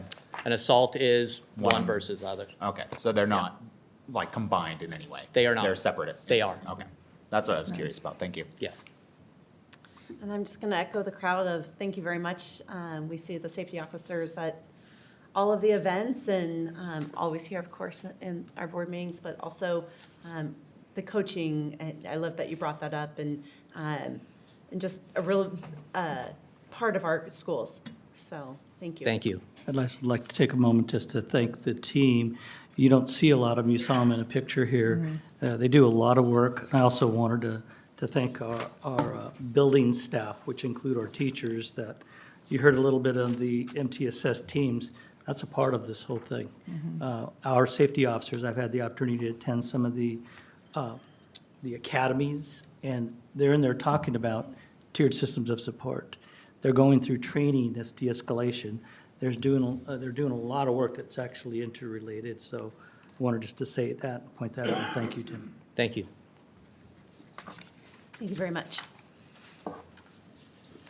We now move on to section 5.0, public comments. There are no comments. Thank you. I did note that there is one student for a topic-specific comment that we will make sure to get later. Okay, thank you. The next topic is superintendent report. Superintendent Vela. Thank you, President Margell. Tonight, I'd like to first start by sharing a few of my school visits that I had opportunity to do over the last couple of weeks. And then I'm going to follow that with a kind of a budget outlook. And that I'm also going to finish off with some student accomplishments that's always fun to hear. So the first is I wanted to thank Director Gregory for taking time, I can't remember when that was, a couple of weeks ago now, right? Couple weeks ago. We had the opportunity to visit, I believe, Kentwood, Meridian Middle School, and Daniel Elementary, I believe. And it was great that these visits actually provided us with some valuable opportunities to see firsthand, first of all, the incredible teaching that's taking place. Also, we got to see how learning happens, everything from small group to direct instruction to interactions going on with just students. All of this, Director Gregory and I had that opportunity, and it really, at least for me, gave me the understanding of just how our schools are actually supporting our students. And it was very evident in just the short visits that we had. I recall a visit out onto the running track. I recall, Dr. Gregory, where we saw some of our inclusive ed students taking part with one of our general ed PE teachers, which was really cool to see. And we had a chance to talk to our kids as they came off that area. And so lastly, I wanted just to thank our board for our continued collaboration. I know we'll be setting some additional school visits. I also invite you to facilities visits. I know I threw that out to Director Gregory, and perhaps we can also take a look at some of those safety services areas that not only are here on this campus, but elsewhere. I also wanted to share that I had the opportunity last Friday to attend a Covington Cultural Fair, and fantastic. It was their first one, vibrant multicultural event. They celebrated the rich diversity of our Kent School District, and that evening featured not only delicious cultural foods, but also some exciting performances from Covington students from the greater KSD community, including our Kent Meridian Vietnamese Student Association, who captivated the audience with their fan and lion dance performances, which I do have photos, so if you're interested in them, I certainly will put them in the weekly. I'd like to also personally thank Pam Ross for organizing that event, and the students and families and volunteers, Kent Schools Foundation, the Covington PTA, and staff for their work to organize this event. And then a shout out to the students, this is really cool, from the Kentwood Honor Society for organizing the games and arts crafts. We were able to go over, and the students were there having families and students go through some of the art crafts, which was really cool for them to volunteer. In addition, they showcased the power of our community connection and the incredible talents of our students, families, and staff. Last night, I was joined by Deputy Superintendent Dr. Wade Behringer, President Margell, and Vice President Cook at our, I believe it was our third or fourth, I think it was the fourth superintendent, chat with the superintendent held at River Ridge Elementary. We were able to answer questions from the public regarding district budgets, potential implications of any of the federal and state funding pieces that we've heard, safety, security, and also talked a lot about interpreters and the hard work that we've done in this district over the years, including Mill Creek's field plans that we updated some of those parents with those questions. So we're hoping that you can join us for the next one. It's May 13th at Kent Lake High School, I believe, 5 p.m. Our next joint city council meeting with City of Covington is next Tuesday, the 18th.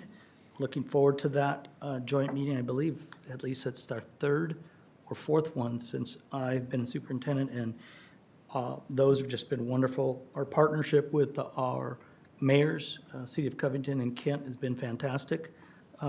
Learning from each other and getting better at the support that we both need.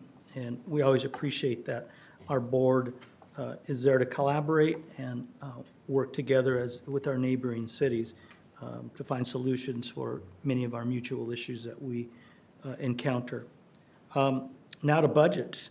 As you know, this evening, our finance team presented to our board, Executive Director Peranguo and Director Tyler, they presented kind of the first of several budget meetings that we'll be having, and fantastic. I just wanted to thank them for that work session earlier this evening and their presentation. While our district is financially stable, we are continuing to face ongoing financial challenges. We talked about some of those this evening. These challenges require thoughtful planning. Enrollment also remains below pre-pandemic levels and what I would say is flat, while also operating costs that continue to rise, not just for our school district, but for districts around the state and country. Unfortunately, state and federal funding has not kept pace, which has created a structural budget deficit that puts our financial stability at risk, and it's not just our district. To maintain this fiscal stability and responsibility, we must implement budget balancing solutions, including operational efficiencies, revenue enhancements, and expenditure reductions. Our goal is to protect educational quality while ensuring long-term financial health. Kent School District has a strong record of financial stewardship with clean state audits and a solid S&P global credit rating. The collaborative efforts of our human resources team and labor partners have also helped stabilize our financial outlook through successful contract negotiations.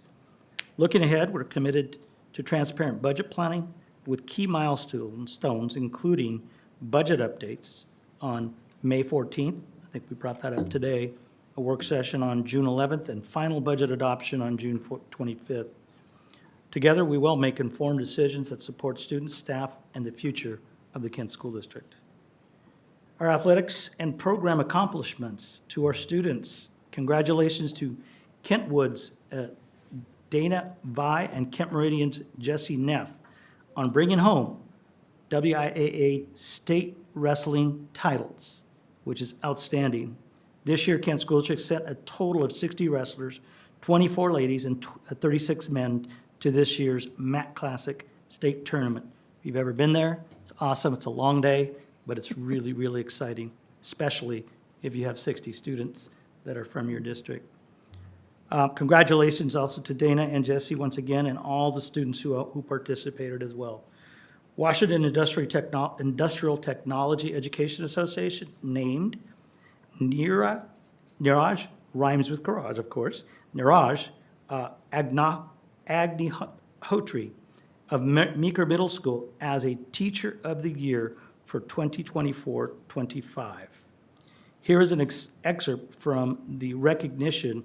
Ms. Agnihotri combines her passion for student-centered learning with innovative teaching practices, integrating robotics, coding, and engineering into her STEM curriculum. Nirja fosters an inclusive environment where all students, including those with disabilities, thrive in hands-on learning experiences. Her work has had a significant impact on student success, and her leadership continues to enhance the CTE community. Congratulations to her. And that concludes my report. Thank you very much, Superintendent Vella. We now, we're about to move to our legislative update. This is our last time to be able to ask for any comments in our blue box. So it is in the back of the room if there's anybody who would like to do that. Seeing that nobody is running towards it. Director Clark, if you'd like to give us the legislative update. One moment.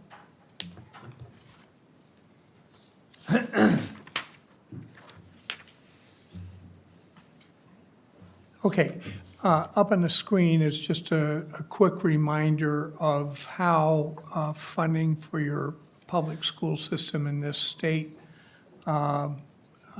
has basically become less of the state budget than it has been in past practice. And, thank you. So, in this particular report, just a reminder in the cycles in the legislature, if it hasn't made it out of the House of Origin by tomorrow, the bill is dead. And in short version, you know that we have three major categories we're trying to take care of. Transportation is basically dead. The funding for STARS is going to be frozen, and they did make a minor adjustment for small rural schools with special needs, but that's gone.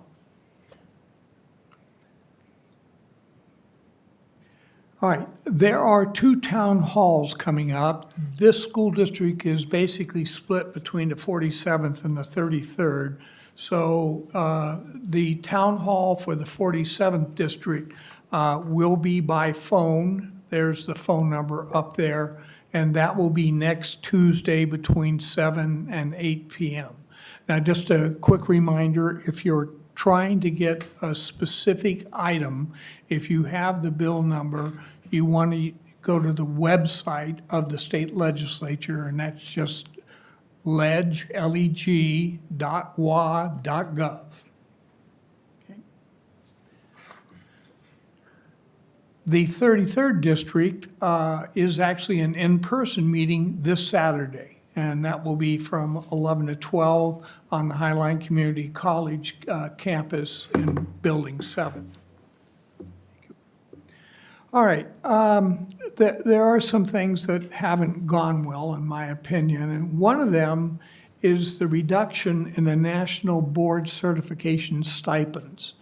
Originally, if you got that certification, that of course allowed you to be applying anywhere in the country and being recognized as being nationally certified in your subject matter.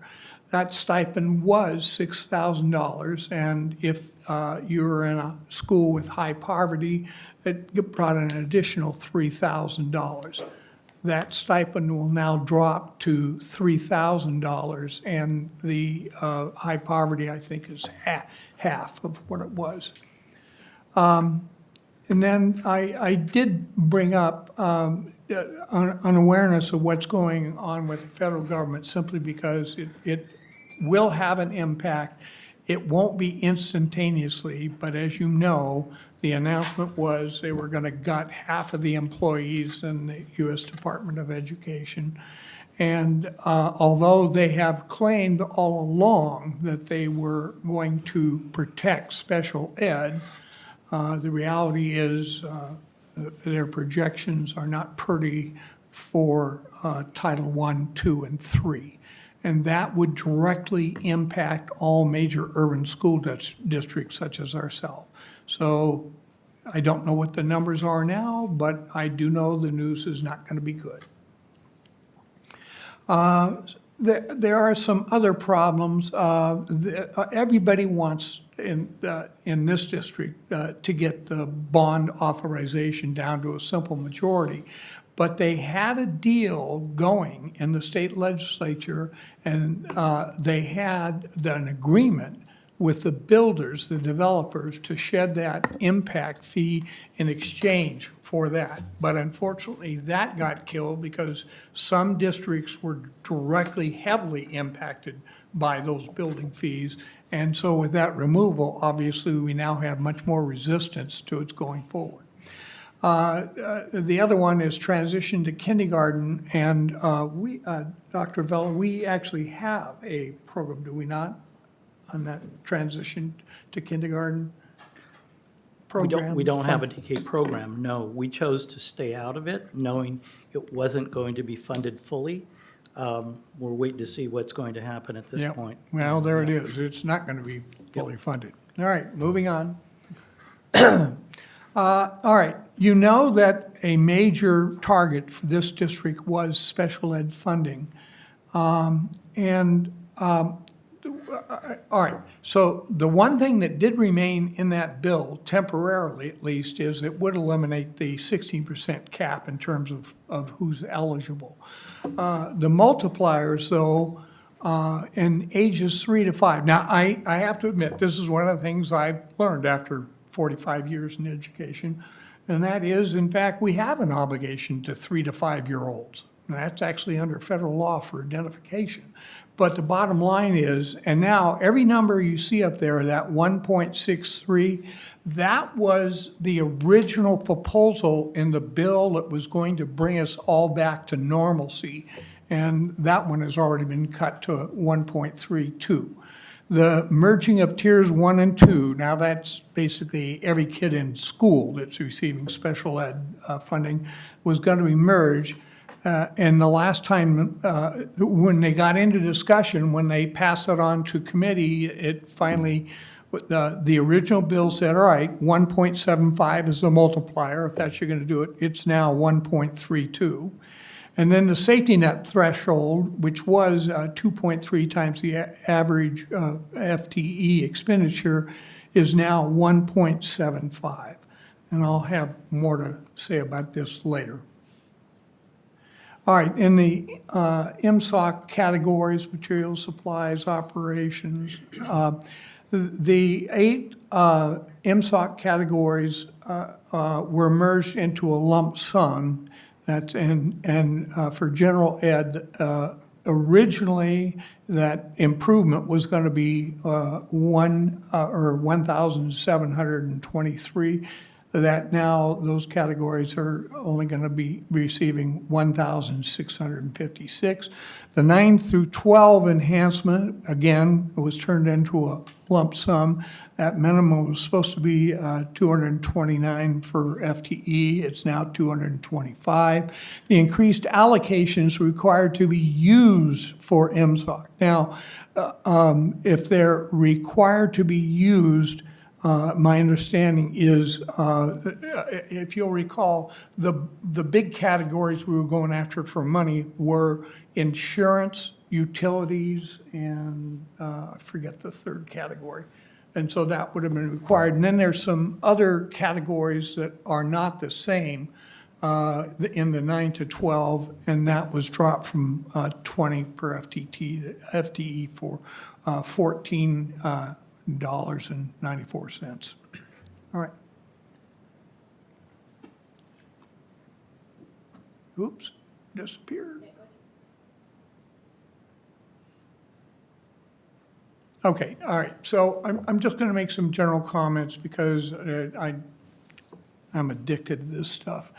The first point is, quite obviously, the end of the state legislature is supposed to be April 29th. The cutoff for bills that go from one house to the other that must clear, I believe, is April 2, and then everything gets squashed down about April 12th or 16th. And then, you know, they're supposed to straighten out from there. All right, I'm going to say it point blank, and you can catch on me later. They're not going to make it out on April 29th. And I'll give you 2 reasons for it, and they're very simple. One, everything that they really want to push in that final budget was always going to be based on the March revenue forecast.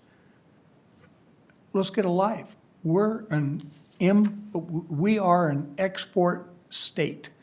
And as such, that tariff war is going to create pure havoc. And anyway, that's self-evident. But the second part is also disturbing for me. It is the reality that our inability to count on the federal government's Department of Education to pass money through is undoubtedly going to start to hit delays, which of course are going to, when you go to sit down, we're supposed to sit down in August and adopt our budget. And I'm going to tell you point blank, there is no way there's going to be enough money to carry all that through. I mean, it's the budget numbers that the state is playing with are not stable. And then when you take into account, we have to amass all that and then put forward a budget. It's a very difficult picture to look at. And we're not going to be alone, but that's not going to be any comfort because very clearly the state's in trouble.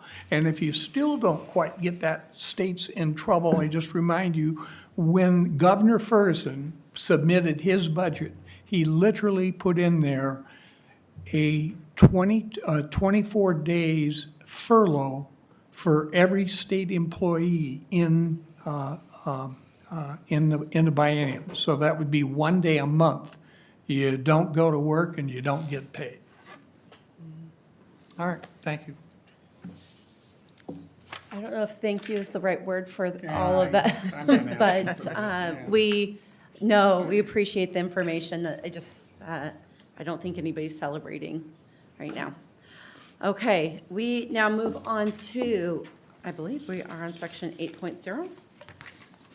We are. We are to 8.01. Is there a motion on the floor? Move to approve gifts. Is that right? Yeah. Second. A motion has been made and seconded for approval of item 8.01, gifts, donations, and/or memorials acceptance. We are now open for discussion. I'd just like to acknowledge some of the gifts that have been given to basically support our students in our schools. Kent Meridian Drama Club got $6,000 for Tom and Mary Ann Koffler for the expenses for their spring play production coming up of Macbeth. Kent Ridge High School, the Kent Ridge Booster Club came up with $913 for choir, advisor, hotel, and travel expenses to attend the Washington State All-Choir competition in Spokane. And the Seattle Aquarium donated $846 for transportation expenses for science department field trips. Costco Wholesale donated some $5,000 worth of equipment that is literally 500 keyboards and mice combos to the school district technology support services for Kent schools. A group called Mathico donated $850 to Daniel Elementary for library purchase of literary fiction and nonfiction love of math books for K-12 Title I schools. And the Kent Ridge AM Morning Community Fund donated $1,765 to Mill Creek Middle School for the students' readathon books and food. Thank you. Thank you very much. Seeing that there's no further discussion, the motion's been made for approval of item 8.01, gifts, donations, and memorials acceptance. All those in favor, please raise your right hand and say aye. Aye. Aye. The motion passes 4-0. Is there a motion on the floor?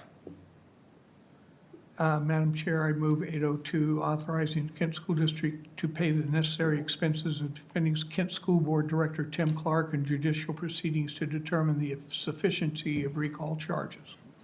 A motion has been made. Is there a second? Second. A motion's been made and seconded. We are now open for discussion. We will start with community members and Greta Nelson.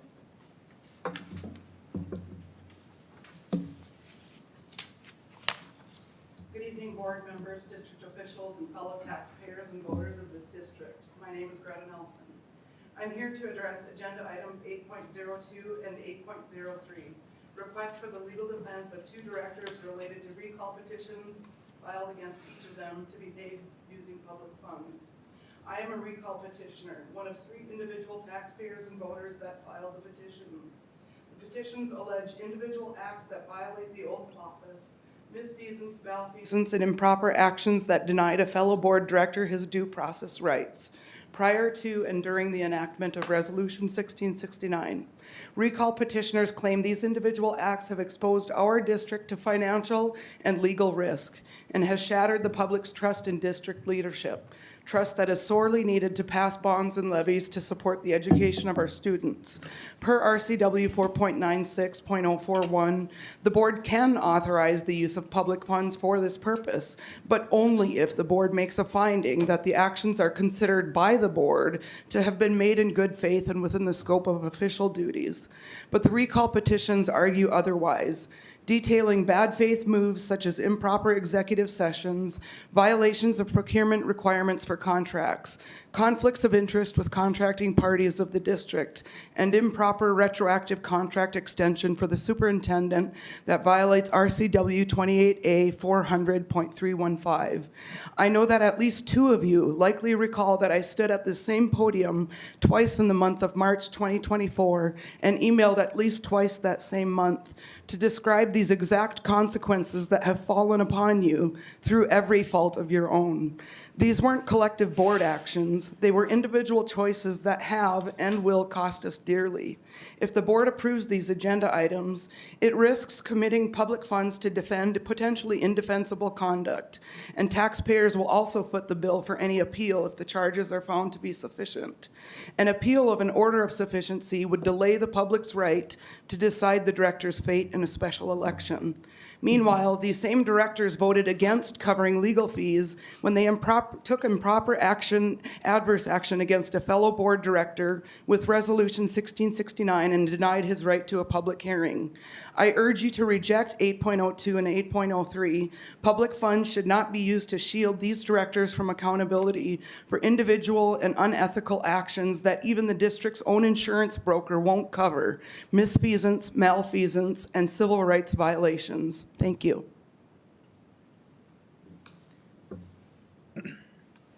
Any comments? Yeah, I have a couple questions for Mr. Curtis.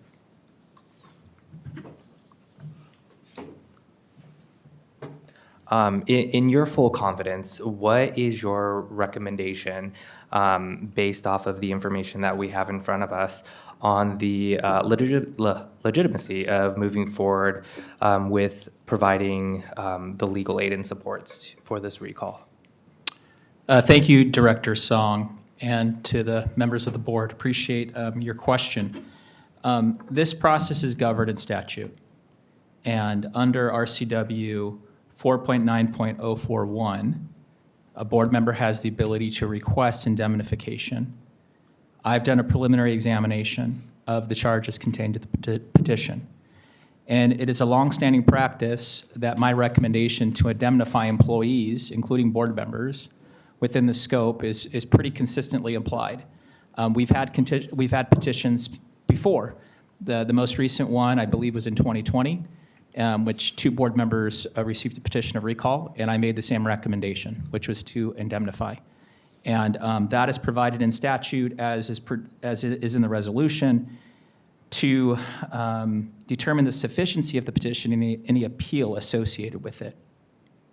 My preliminary examination, or my examination of the claims contained in the petition, discovered that these are within the scope of what would be expected of a board director. Now, again, indemnification for an employee, for example, if there was a bus accident in which an employee had a bus accident, driving a bus is within the scope, and so we would indemnify that bus driver.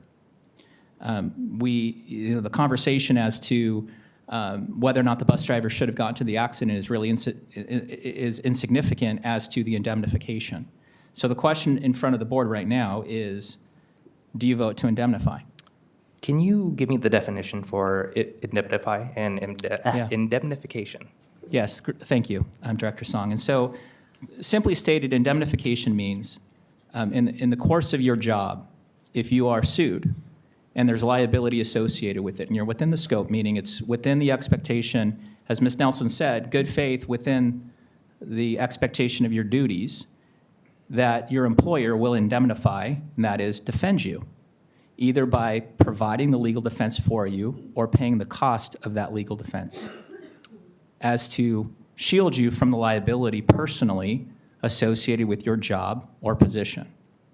In my 20 years of advising school districts, I have always routinely advised that districts indemnify their employees and their board directors. Are board directors considered employees?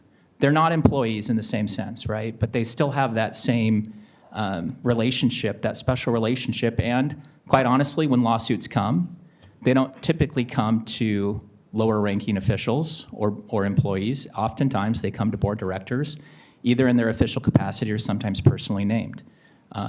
That is a pretty routine occurrence and has happened in the school district as well. And you mentioned litigation, being sued. What is the definition, or is there a difference in your knowledge of the difference between what a recall is and what being sued is?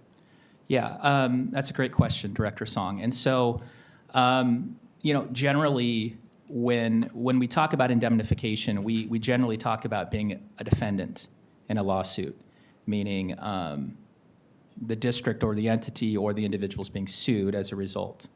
In my experience, as general counsel for many school districts, it is a rare occurrence in which a board or employees are plaintiffs suing on the other side, meaning we're the ones initiating the lawsuit. In my career, I've only been a part of one resolution in which a board actually sued, and that was against the state of Washington in the McCleary lawsuit. I was general counsel for a board that joined in that lawsuit in which they were plaintiffs, and that was a special circumstance. But generally, school districts, employees, board members are not typically plaintiffs, and so our obligation to indemnify is a little bit different in that circumstance. So again, what is the definition between being recalled and being sued? Oh, being recalled and being sued.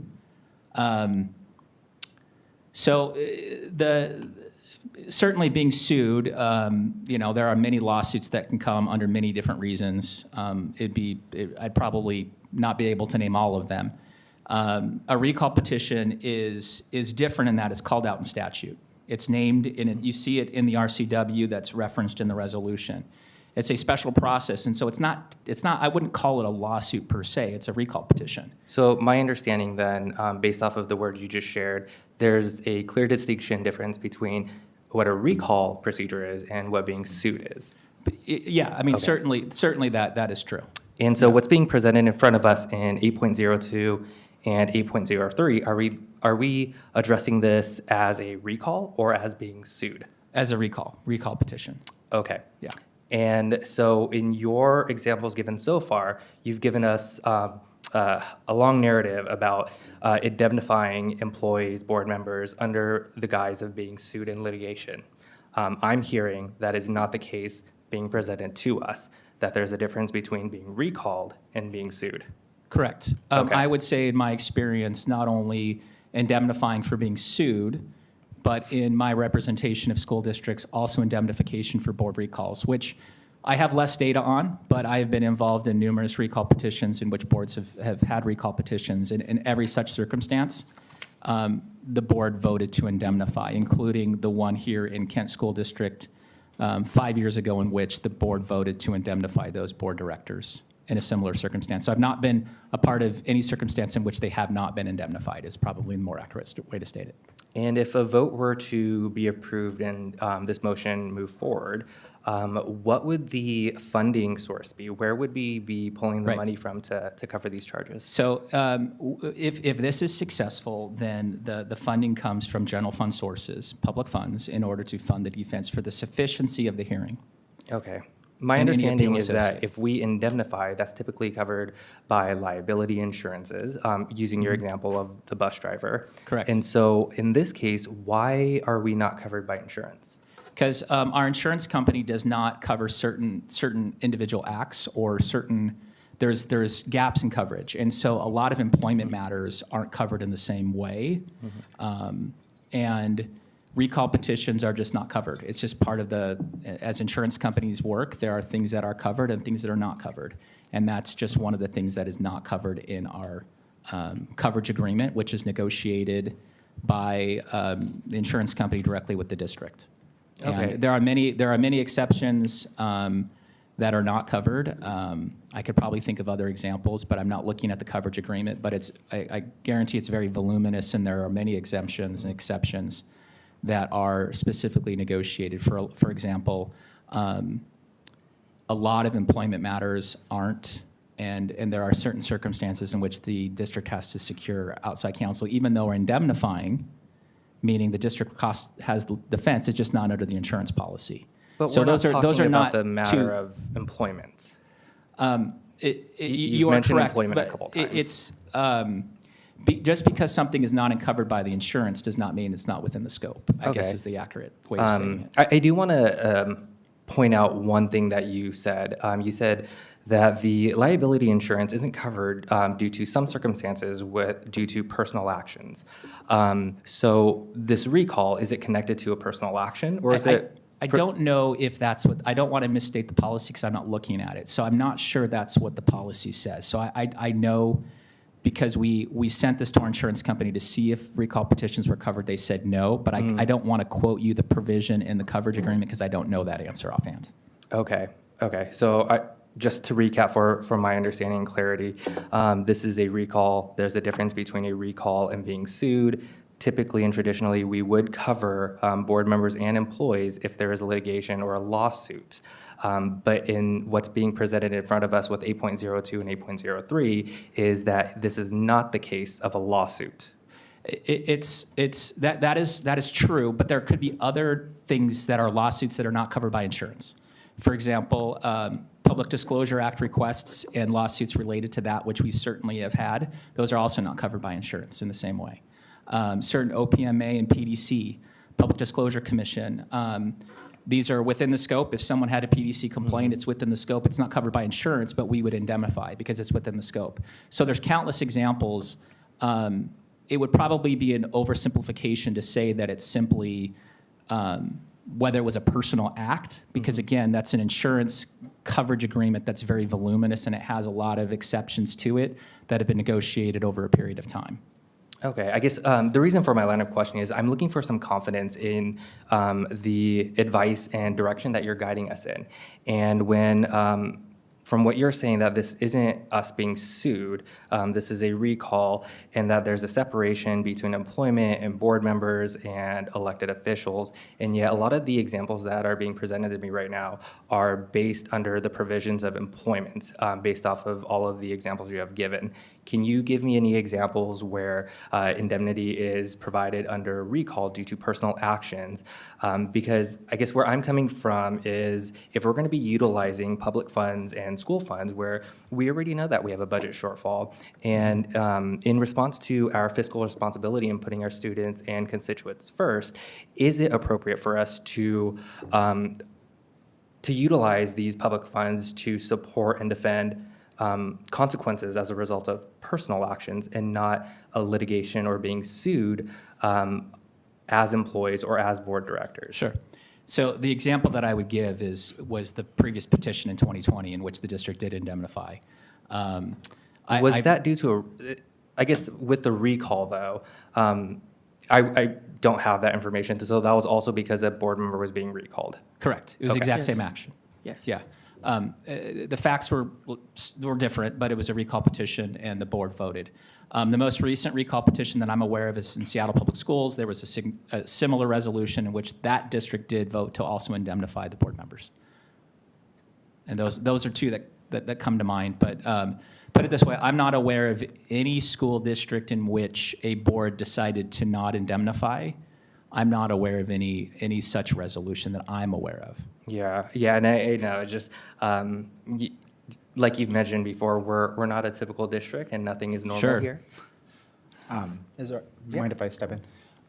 There was, I think I mentioned this to you, maybe you've forgotten, Ridgefield out in Eastern Washington. Richland School District voted to indemnify only if the petition was insufficient. Is that something that we could do? that is certainly something you can do from a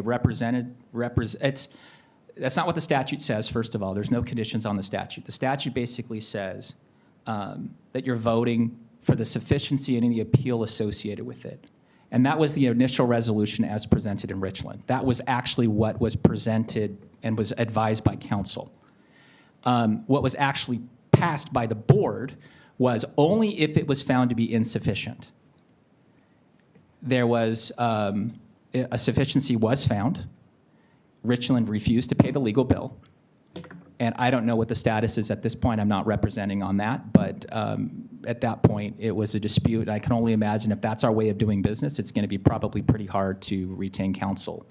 I would recommend that we have a resolution that's without condition. It's what the law says, what the law provides for sufficiency. It's not beyond sufficiency. If it's found sufficient, then the board directors are on their own going forward. Okay, on that point, could we not say, if sufficiency is not found, we will reimburse you for your fees, and you are on the hook for them going forward, because we are going off of the idea that it is possible that sufficiency will be found. All options are available to the board. I mean, certainly you're not required you could vote this down in the entirety. And there could be a combination, or any conditions that you want to put on a resolution could be possible. What I've drafted and what is before you is what is compliant and what is outlined and contemplated in law and what is typical. The Richland resolution was the only one of that kind that I've ever seen in my experience of doing this. And I've done some research on it since you mentioned it to me, Director or Vice President Cook. It's the only one I've seen of that kind with conditions. Generally, the resolutions are to pay through sufficiency and any appeal associated with it. That's generally how it goes. But as the board, you have authority to craft any resolution in any way that you want. That's your call. And are you aware of any time that any school district has had insurance cover for this? I can't. I know of two insurance companies within the state of Washington that I'm familiar with. Clear Risk, which is the insurance company for Kent School District, and the Washington Schools Risk Management Pool. I do work under both insurance companies, and both exempt significantly things like PRAs, PDC violations, PDCs. Also, recall petitions are not covered, amongst other things. And so I would tell you that I'm not aware of any insurance companies within the state of Washington that cover school district insurance companies that cover recall petitions in this way. And is that important, the fact that they are not willing to support that? Because they are willing to support it in any other way. I don't view any sort of value judgment based on that. There are many things. When I was general counsel for Auburn, I negotiated, or at least was more privy to their insurance coverage. There are many things, literally 50, 60 pages of exemptions for any number of reasons that were negotiated between the parties as to what they cover and what they don't, and it's reflected in your rates. And the rates are extremely expensive. I represented a school district that wanted to arm their security officers. And in order to do so, to ensure that was extremely expensive. Now going forward, because it was so cost prohibitive, the district no longer does that because they have to pay significant amounts of money for it. So now their policies going forward exempt and do not cover, obviously, armed security guards because it would be cost prohibitive. So like any insurance company, you negotiate what is and isn't covered. It's based on your rates, and I don't make any value judgment that the insurance company is saying, well, we don't believe that recall petitions are important, and so we're not going to cover them. I don't think that that's the conclusion. It's more that that's what the policy says, and there are things that are covered and there are things that are not covered, and this is one of the things that is not covered in the policy. Wouldn't it not be covered because of it being a much more risky situation for the insurer? I do not know that. I do not know that. I would certainly say that the amount of potential cost associated is much less than many of the claims that you would potentially view. The sex abuse claims, the injury claims get to excess of millions of dollars, if not, the policy limits are $20 million, and of course there would be claims far more expensive than what a recall petition would represent, which would not be millions of dollars. But those are things that the district essentially has to, because if we didn't have insurance for that, we would have to pay it out of our general fund, no? Correct. So it's actually the opposite of what you said, is that the district can shoulder the liability of the smaller claims, but we get insurance for the bigger claims. So it's the exact opposite of what you said. I see. So the district doesn't think it's important enough to protect the board No, members we from don't pay. recall? We don't pay for insurance for it because it's and I would imagine in the X amount of years we've had 2 recall petitions, but they are fairly rare. And so I do not have a lot of districts negotiating for recall petition coverage because it's not very common. Well, it sounds like no one offers it, even if they did. I don't think it's terribly. I don't think it's come up. I've been on some of these boards. When I was general counsel for Auburn, I sat on one of the boards for the insurance company, and it was not one of the requests that was often given. So going back to some of the things, because I feel like now we're getting to the topic of just the world of insurance, and I have no interest in that discussion. Thank you. Me neither. To the point, though, is I still stand with the agreement that if we're being sued and litigated against due to the performance of working under good faith of our roles as board directors, absolutely. Where I'm seeing a hard time seeing the relationship between this request and some of the statements that you have stated here tonight is how a recall and this process and covering the fees for it is related to any part of the responsibility of a school district and the taxpayers within the district.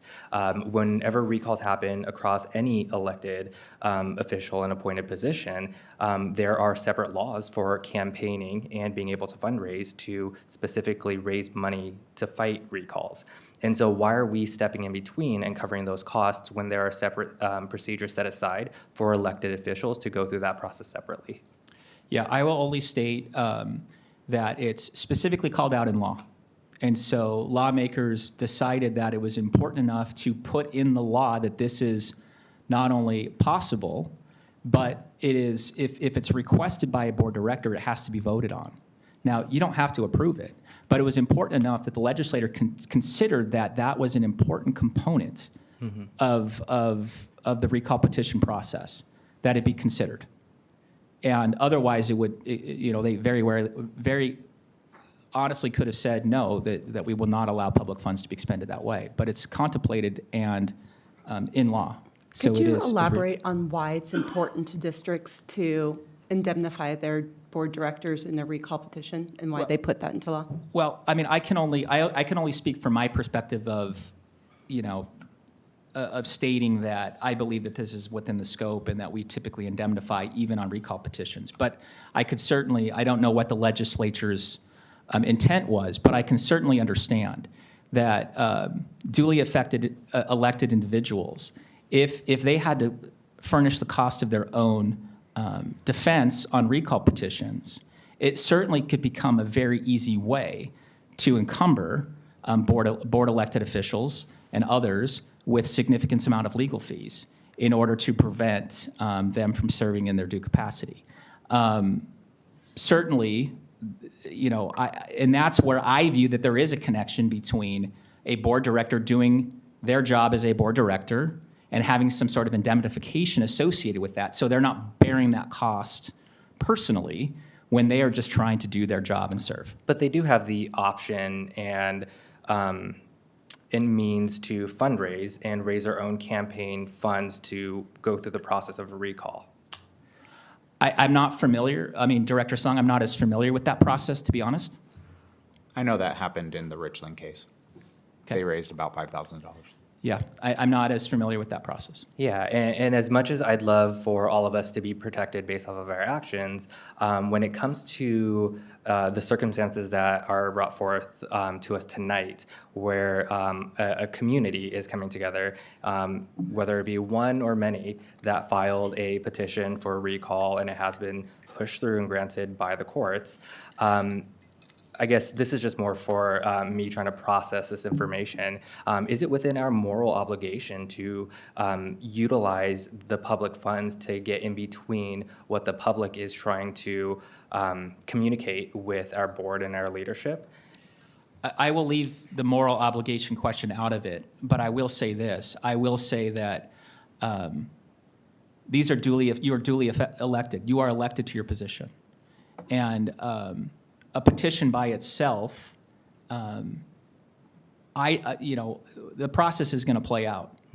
What the role of the district in terms of providing the funding for it is probably a separate question and is a question that we can consider. But I would say that if you look at the recommendation that I would give to any board member, if there was a recall petition filed on all of, everyone tomorrow, I would be giving the same recommendation. I would be giving the same recommendation to any board member that I represent. Because I don't believe that, within the scope, if it's within the scope of their job, I do not believe that a board member should have to shoulder that personally. Can I ask a little more about that? One of the petitioners is Michelle Bettinger, correct? One The of previous three? petition in 2020, correct me if I'm wrong, was Director Hamada and Director Bettinger. I'm sorry, one of the petitioners for the recalls that are we speaking of today? That is one of the names of the petitioners. I don't have all the three names. I think Yes. there's three petitioners. So Michelle Bettinger, and as you already answered, Michelle Bettinger was one of the recall several years ago for Kent School District. Correct. Did she petition for her fees to be paid for by the district? She did. And were they granted by the district? They were. Thank you. And that was based on the recommendation that I made 5 years ago. It's a similar recommendation that I make today. Yep, and just like with the rest of our processes where we learn and grow from mistakes, I truly, today, I think that was a mistake. That if a board member was recalled, yes, the previous board might have voted for that, but this is a new year, and this is a new set of board members, and I think this is a great opportunity for us to start paving the path forward with procedures and policies and setting precedents for the right way to do things. And because there are separate policies and procedures laid out through the public official's domain of fundraising and defending yourself when you're getting recalled by the community that you're supposed to represent, my sentiments, since we're sharing our thoughts and feelings, is that it's our burden and responsibilities as entering into this space. I think if I was going through that recall process as well, and mine was also thrown in there, I'm not sure that I would have that amount of confidence to ask a district to pay for my personal liabilities based off the actions. And if anything, I think it speaks loudly and adds volume to what the community is trying to communicate to the board. But I digress. I know Director had something that she wanted to share. So I have a question about precedents. Yeah. So this board earlier what is the precedent that we set if we don't continue to do what we've done in the past? What's the liability? Is there a liability risk? Because this could come up again, and then and then the next time we have another recall position, if we're not consistent in our action, can the board be sued for that? Because, this time we did it, we indemnified. The next time, we're not going to do it this time. We're going to make you fundraise. And then the next time we do, is there a risk to that? Can we fall into? Anytime you deviate from previous practice, there's risk. Okay. Certainly. But each individual resolution is separate. Okay. I mean, you can vote on them separately, and you can vote. You're not bound by previous precedent per se, but it would potentially create risk. I would say as a member of the public running for board office, I would want to know if a board has a record of indemnifying me if something were to happen.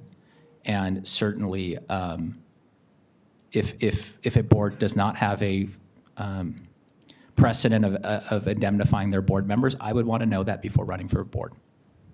Okay. I had a question about the claims made in the recall, right? You have mentioned that that we are going off the assumption that those things didn't happen, I guess. What about if they did happen, right? If they were, if those crimes, because they're misdemeanors, right, of breaking OPMA by doing something back there, right? If that happens, is there liability from the board or liability from the offending director in breaking that law? So Vice President Cook, let me make sure I understand the question. So first of all, the petition's 100 pages long. Okay. So I'm not going to be able to speak to every specific piece of information contained in the petition. In my review, I believe that the claims asserted are within the scope of the duties of the board directors. Okay.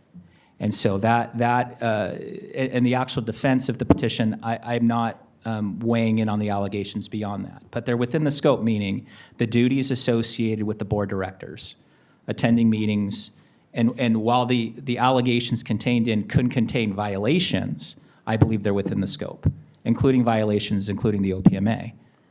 Just to clarify, the funds that we're asking for in these petitions, they are just to pay for the sufficiency hearing.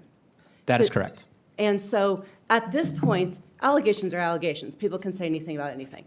But this is to get to the point of going in front of the court and seeing if it's sufficient to move forward. That is correct. And that's where, at that point, if sufficiency is not determined, right, then if it's insufficient, done, indemnification, doing part of the job. If it is shown to be sufficient and it moves to the next step, then fees get assessed differently. That is correct. So at this point, again, they're just allegations. Correct. But it would also be an appeal, no? Like, because if they decide to appeal after that, those fees we would also pay. The resolution and the law contemplates the appeal of such as well. That is correct. Not if it moves towards past sufficiency to the next stage, not the appeal, but the next stage, then those proceedings would not be covered by the resolution, nor by law. But they would be, like, before that, once, like, if the judge at this King County Superior Court decides against the board directors here and says sufficiency is met, Correct. the appeal would be then, no? The appeal would be covered. You can indemnify for the appeal, and that issue of sufficiency would be on the appeal, not to the totality of the petition. Yeah, but the appeal of the sufficiency would also be paid for. That, at least as far as I'm reading this. As is contemplated by law in the resolution, correct. Okay. But that would be resolved, and then let's say the appeal fails and it's still found to be sufficient, and they lose the appeal, it would then cease the payment of funds, and the resolution authority would end, and then it would go to the next stage and would not be covered. Is there no secondary appeal? Like, does it go straight from there to the state Supreme Court? I don't want to misquote. Maybe there can be other appeals associated with it, but it would be limited to the sufficiency only. It would not be on the merits, so to speak, the totality of the merits. It would just be on the sufficiency. And once it's past sufficiency, so assuming that it does, at that point, is the district still required to pay that, or is there something different that happens at that point? No, the district is not required. The way that the law reads and the way the resolution is it's to sufficiency only. I see. And then once sufficiency happens, who is paying those fees? That would be individually paid by the individual. Okay. Yeah. So in the end, if this meets sufficiency through the judge and then through whatever appeals, they would be on the hook for those charges. Going forward, correct. And not for before charges? No, that was the Richland resolution, which they conditioned it upon. The wording was only if it was insufficient. So if the resolution mirrored Richland, then yes, but the resolution as presented today would not have that condition upon it. But if they were to eventually be recalled, they would have to pay it, no matter Correct. what. Of not Of at all the sufficiency stage, but the stage going forward. Correct. And if that were to happen, they would have to pay every dime of all of it. That is correct. And what are we talking here? Is it $1 million? Is it $1,000? Oh, like what have you, in your experience, obviously you've gone through this before and approved other board directors having their fees paid. What did their fees end up being? On sufficiency? Mm-hmm. Likely, I mean, I don't want to, I'm a little bit on the spot, but the fees would not be, obviously not hundreds of thousands. I mean, it's less than $100,000. Like, they can range, each, or depending on the complexity. I've seen numbers between 30,000. It can be in that range, but it depends upon each individual petition and everything else, and some factors that I can't really answer at this point. I see. And if the actions that are claimed were to have happened in executive session and OPMA law was broken by said board directors, this situation happens, right? After that, if the judge agrees that that is what happened, is there any way to not seek sufficient, is it not sufficient even though they did break the law? What would protect them from that if that were to be the case? What would protect them? Like if they committed that crime, the misdemeanor of not allowing a board director to take the action or the claims and charges against them out of executive session to be brought into public session as they requested, that is going against RCW. Obviously, the legal, you were not the lawyer at that time. You weren't providing guidance at that time. We had different lawyers. There were 2 different lawyers in the room at that time. If that were to be the case, in your legal opinion, does that meet sufficiency? Vice President Cook, I can't answer that. That's going to be a question for the judge at the hearing. I don't know the answer to that. Would they be protected by relying upon the fact that they were given poor legal advice? Is that a defense for that action? I can't hazard a guess. I mean, my resolution and my examination is only on the indemnification. There'll be attorneys that will handle that and will provide legal advice, and I can't hazard. I'm not providing legal advice on that. I still think this is just irrelevant. I think the situation that we're discussing right now is a relationship that we shouldn't be entering when individual board members are being recalled. I think my thoughts would be a little bit different, or I'd have a different perspective if it was an individual or a group that recalled the entirety of the board for something ridiculous. But because this has been individually identified per board member, I feel like there should be personal actions that need to be taken accountability of, especially within the role of an elected official. And so I guess where I'm at currently is that this isn't a relationship that the school district and each individual board member should be entering. I think it needs to be that board member, the community, and whatever higher being they believe in to move forward and to address that process separately and keep the board out of it. And Director Song, would there be any circumstance which you would support a resolution to indemnify a board member? What do you mean?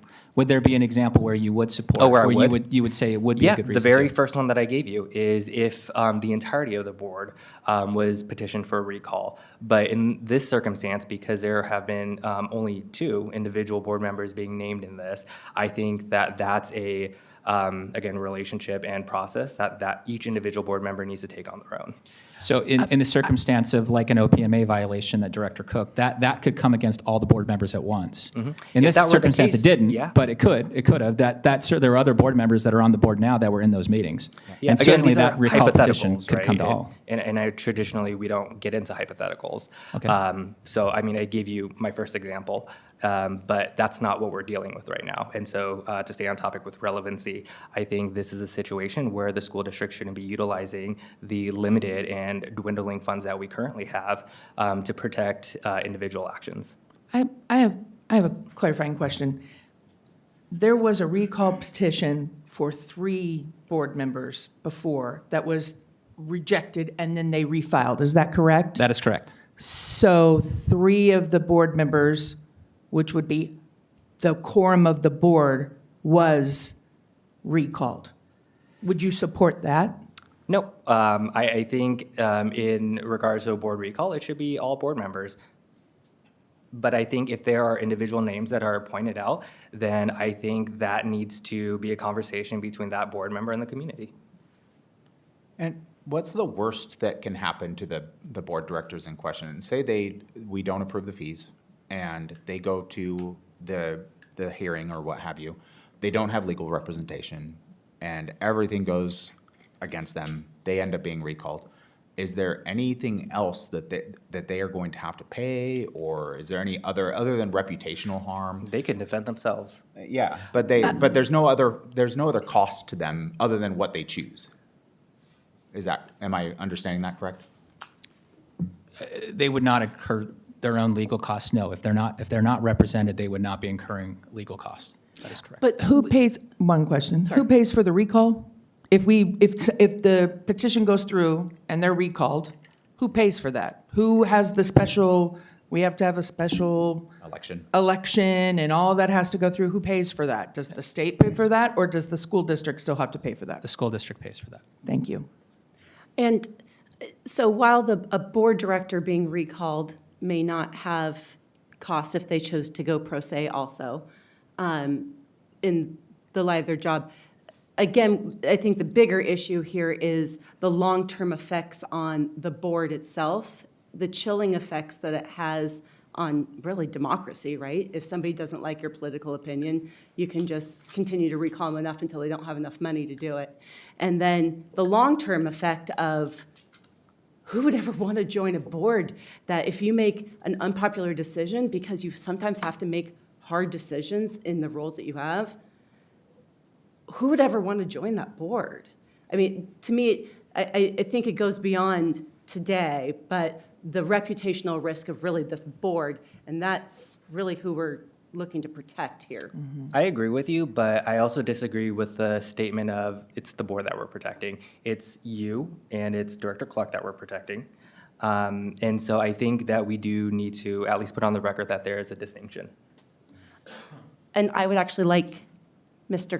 Mr. Leonard to respond to, is there risk that can come to a board that chooses not to indemnify their board members? It certainly, if there was costs associated with it, could a board director come after the board? Certainly, there can be claims made for lack of indemnification. Your own policies, you have a policy in the 1000 series about indemnification, and so there are probably legal avenues.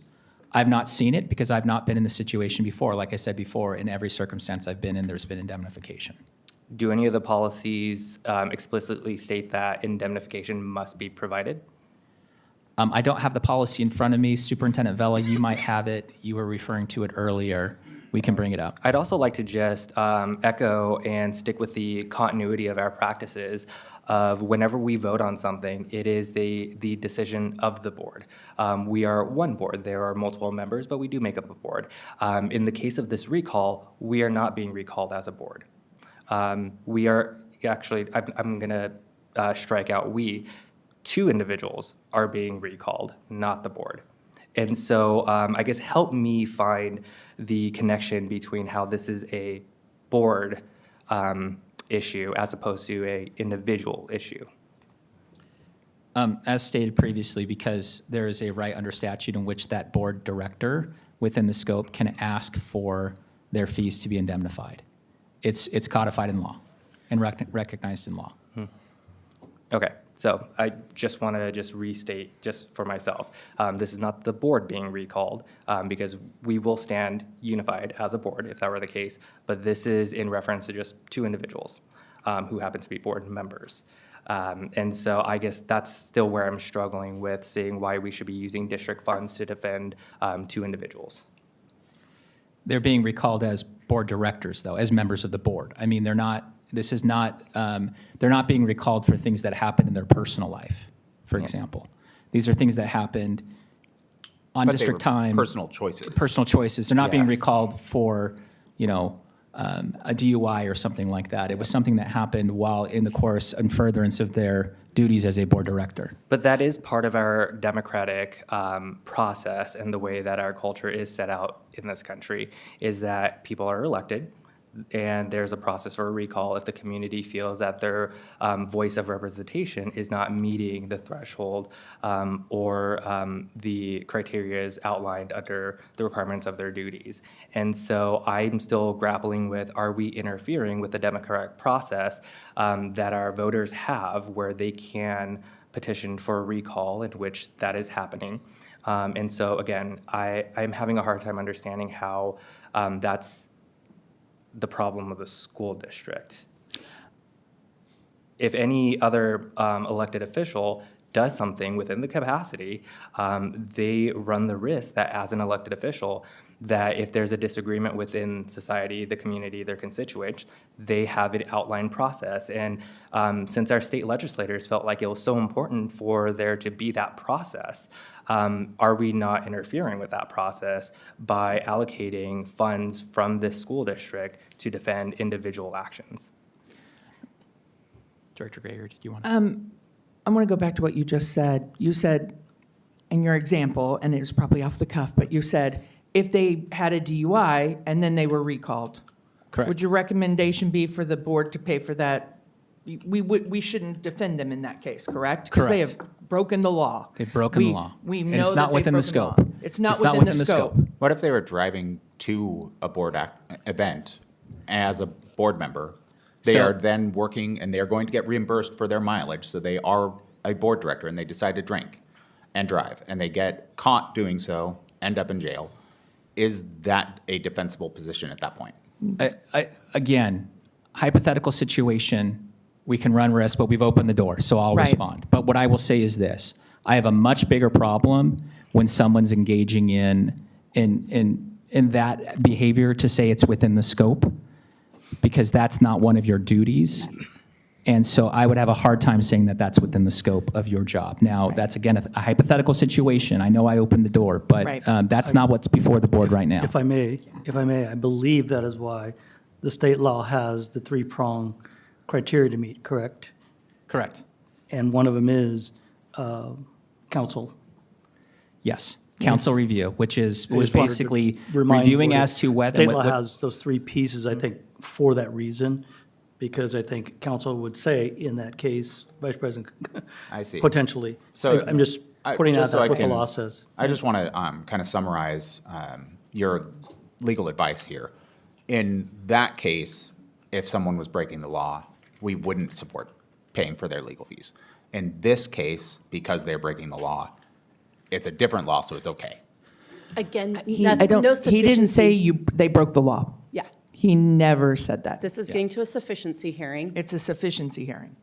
Okay, but the same goes for that, though. That say that's the law was broken, and the board is deciding this based on what we've seen, then if the law was broken, your advice would be to not pay for those legal fees. Is that correct? My advice in the circumstance, I would have a hard time if someone is engaging in and drinking and has nothing to do with the job. I would have a hard time concluding that that's within the scope of their job, whereas reasonable minds can disagree as to the OPMA. It's a very opaque law, and there can be all sorts of problems that boards can get into upon advice of counsel, and that's within the scope. And there's a scope in terms of compliance.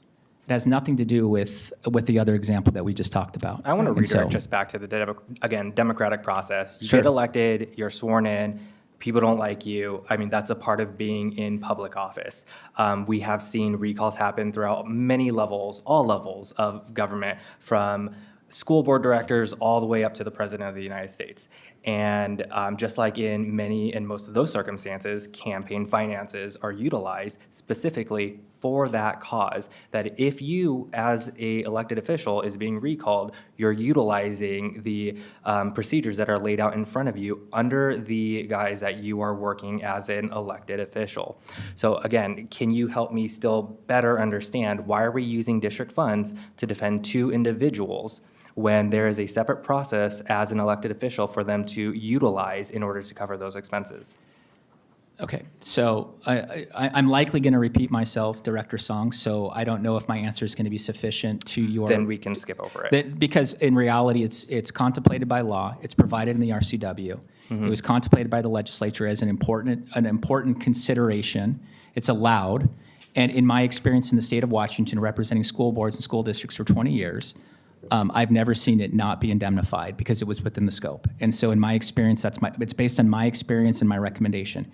As to your feeling that maybe this isn't a good use of funds, you have every right, it's contemplated in law, to vote your conscience according to that. I'm only responding to, based on my recommendation and based on what I've seen in the state.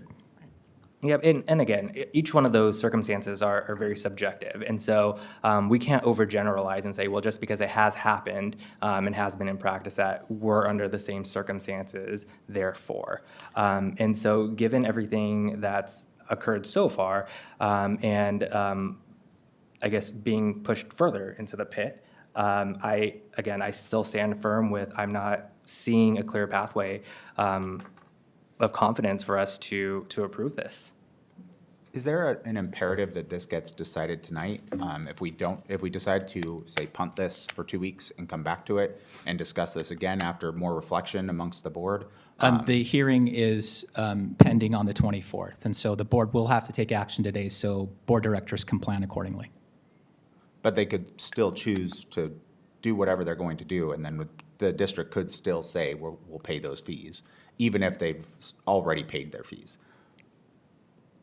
Like, we could still approve it, even if they've already gone to that hearing and everything goes on, that we could still approve it, no? Unless Certainly, unless the sufficiency board is found and they've been recalled, I could guess. approve it afterwards, but retaining counsel is going to have to know who they're representing or who they're entering a contract in with and who's paying for it. And I would imagine if the resolution isn't passed, then the board directors are going to have to finance themselves, and maybe they Or won't. ask the public or not. to support them. I won't speak on behalf of the board directors as to what they would do in that circumstance. I have another question for our fellow board directors here that are up for recall, theoretically. Why should we pay these fees now, and you chose not to pay for the fees that I incurred? I'm going to deal with the topic that's at hand today and not about pending litigation. Okay, so you have no opinion on why you chose to do what you did? Under You have- advice of counsel, I've been told to not talk about pending litigation. Okay, I guess that answers that question for me. I mean, it means you obviously, you could answer it however you like. If you don't want to listen to counsel, you can, but you have never once explained why you chose to pass what you did, why you then chose to remove what you did, or what benefit there was when you said that the purpose has been served. Like, you made that comment, but you never explained yourself. And so all throughout this time, you have been wholly against one board director. And I find it interesting that you brought up costing a person a bunch of money because it will eventually end up bankrupting them or what have you, however you said it. And that is very similar to how I felt throughout this period, is that I was trying to be, or that I was being outspent or trying to get outspent by spending $40,000+. It's now over 50 at this point. And that cost was something I've had to bear myself throughout this entire period. I had to go and raise those funds. I raised some, around $5,000. At that point, I decided not to raise any more from the community because I thought this was something important to me, and I no longer wanted them to have to burden themselves with that cost. But you're saying your cost should be burdening our community, and that's appropriate, and you won't explain why because legal advice says not to. Did I encapsulate that appropriately? Mr. Leonard, could you talk about indemnification for the difference of a defendant versus the litigant? So, Vice President Cook, you very well know that your matter is currently in litigation, and so it would not be appropriate for us to discuss pending litigation. So you know that, and you're represented by counsel, so I shouldn't talk to you without your counsel present. But what I will say generally is this: when I talk about indemnification, as a defendant or as a board recall, it is different, wholly different, than being a plaintiff in a lawsuit, a non-prevailing party in a lawsuit. And the difference to me is... Can I just clarify that? A non-prevailing means that he's lost. Generally, if an individual loses, indemnification does not apply. And so to me, the circumstance in which we were talking about indemnification and the duty, as is in board policy either in a lawsuit, as Director Song has said, or as I'm stating here in a recall petition, is wholly different than being a plaintiff in a lawsuit. In the case of a recall, are those being recalled labeled and identified as defendants? It's not labeled as defendants in the okay, same so- way. It's not labeled in defendants, but So it's- are they yes or no defendants in this case? I would say yes, they are. I mean, in popular vernacular, I would say they are defendants. What is written on legal I documents? don't have it in front of me, Director Song, but for the purposes of what we understand a defendant to be, I would say yes, they are defendants. Okay, but legally speaking, they are not identified as a defendant, and so we are not talking about the same issue. I think that's your words. I believe in. I'm trying to fill the words because you don't have any. So, do we need to take a break for you to find them? You know what? I'm sorry, that was inappropriate and rude, and that's not appropriate. I'm for trying this. to make an informed No. decision. And you can do that, and I'm totally fine with that. You still have to do it in a respectful manner on the dais. Did I say something inaccurate? You said something rude. What was that? You can go back on the tape and play it. I've said what I've said. I've got nothing further to say on it. I think I've given my assessment of the situation, and at this point, if you have any further questions for me,Ll be available to answer them. But at this point, Okay, so quite they are clearly, I don't not have an legal answer for you. defendants. What's that? So they're not legal defendants. We're not talking about being sued, No, litigation. I do believe they're defendants. They are That is defending your in an belief, action. but- I believe they're not in a tort. It's not in a lawsuit, but I believe they're defendants in a petition. I believe that they are defendants. Yes, I also believe they're heroes and amazing people and volunteers and directors. But because we're making a decision on utilizing funds, monetary funds, to cover a process, you're giving us guidance and you're utilizing examples of defendants, plaintiffs. And so I want to make sure that we're sticking with the relevancy and the consistency of use of language.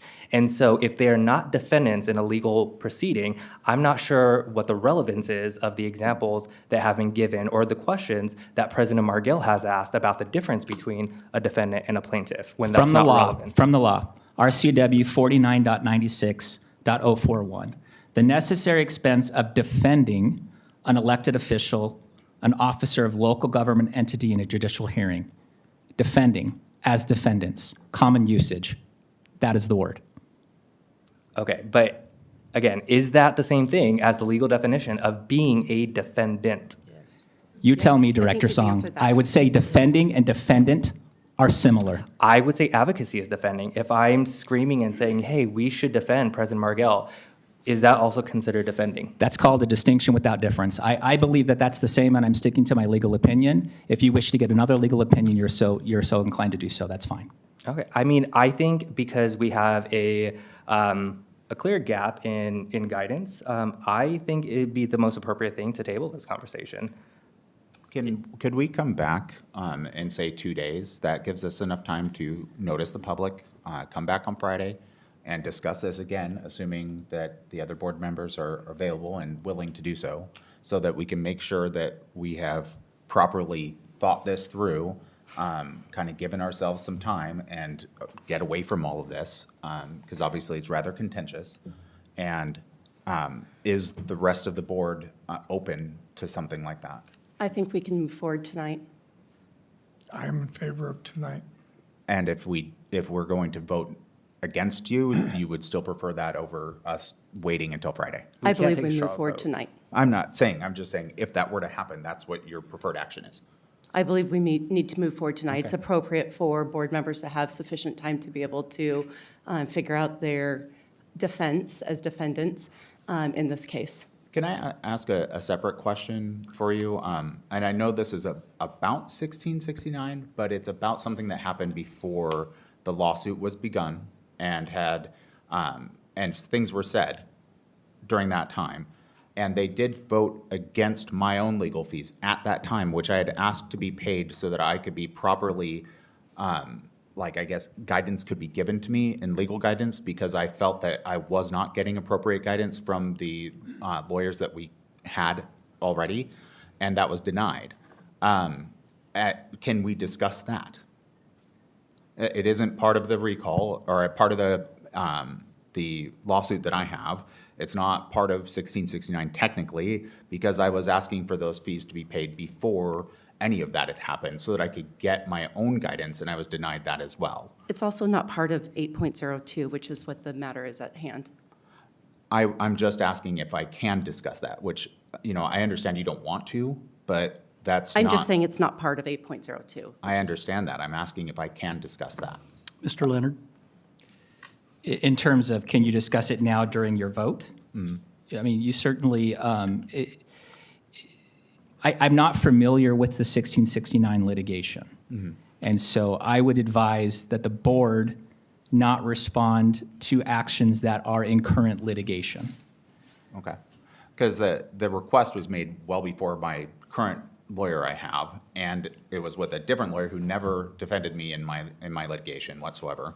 And so when I asked for those fees, it had nothing to do with anything that my lawsuit is currently working with. But the decision was made amongst this board where Director Song and myself voted for my fees to be paid so that I could get legal guidance that I trusted.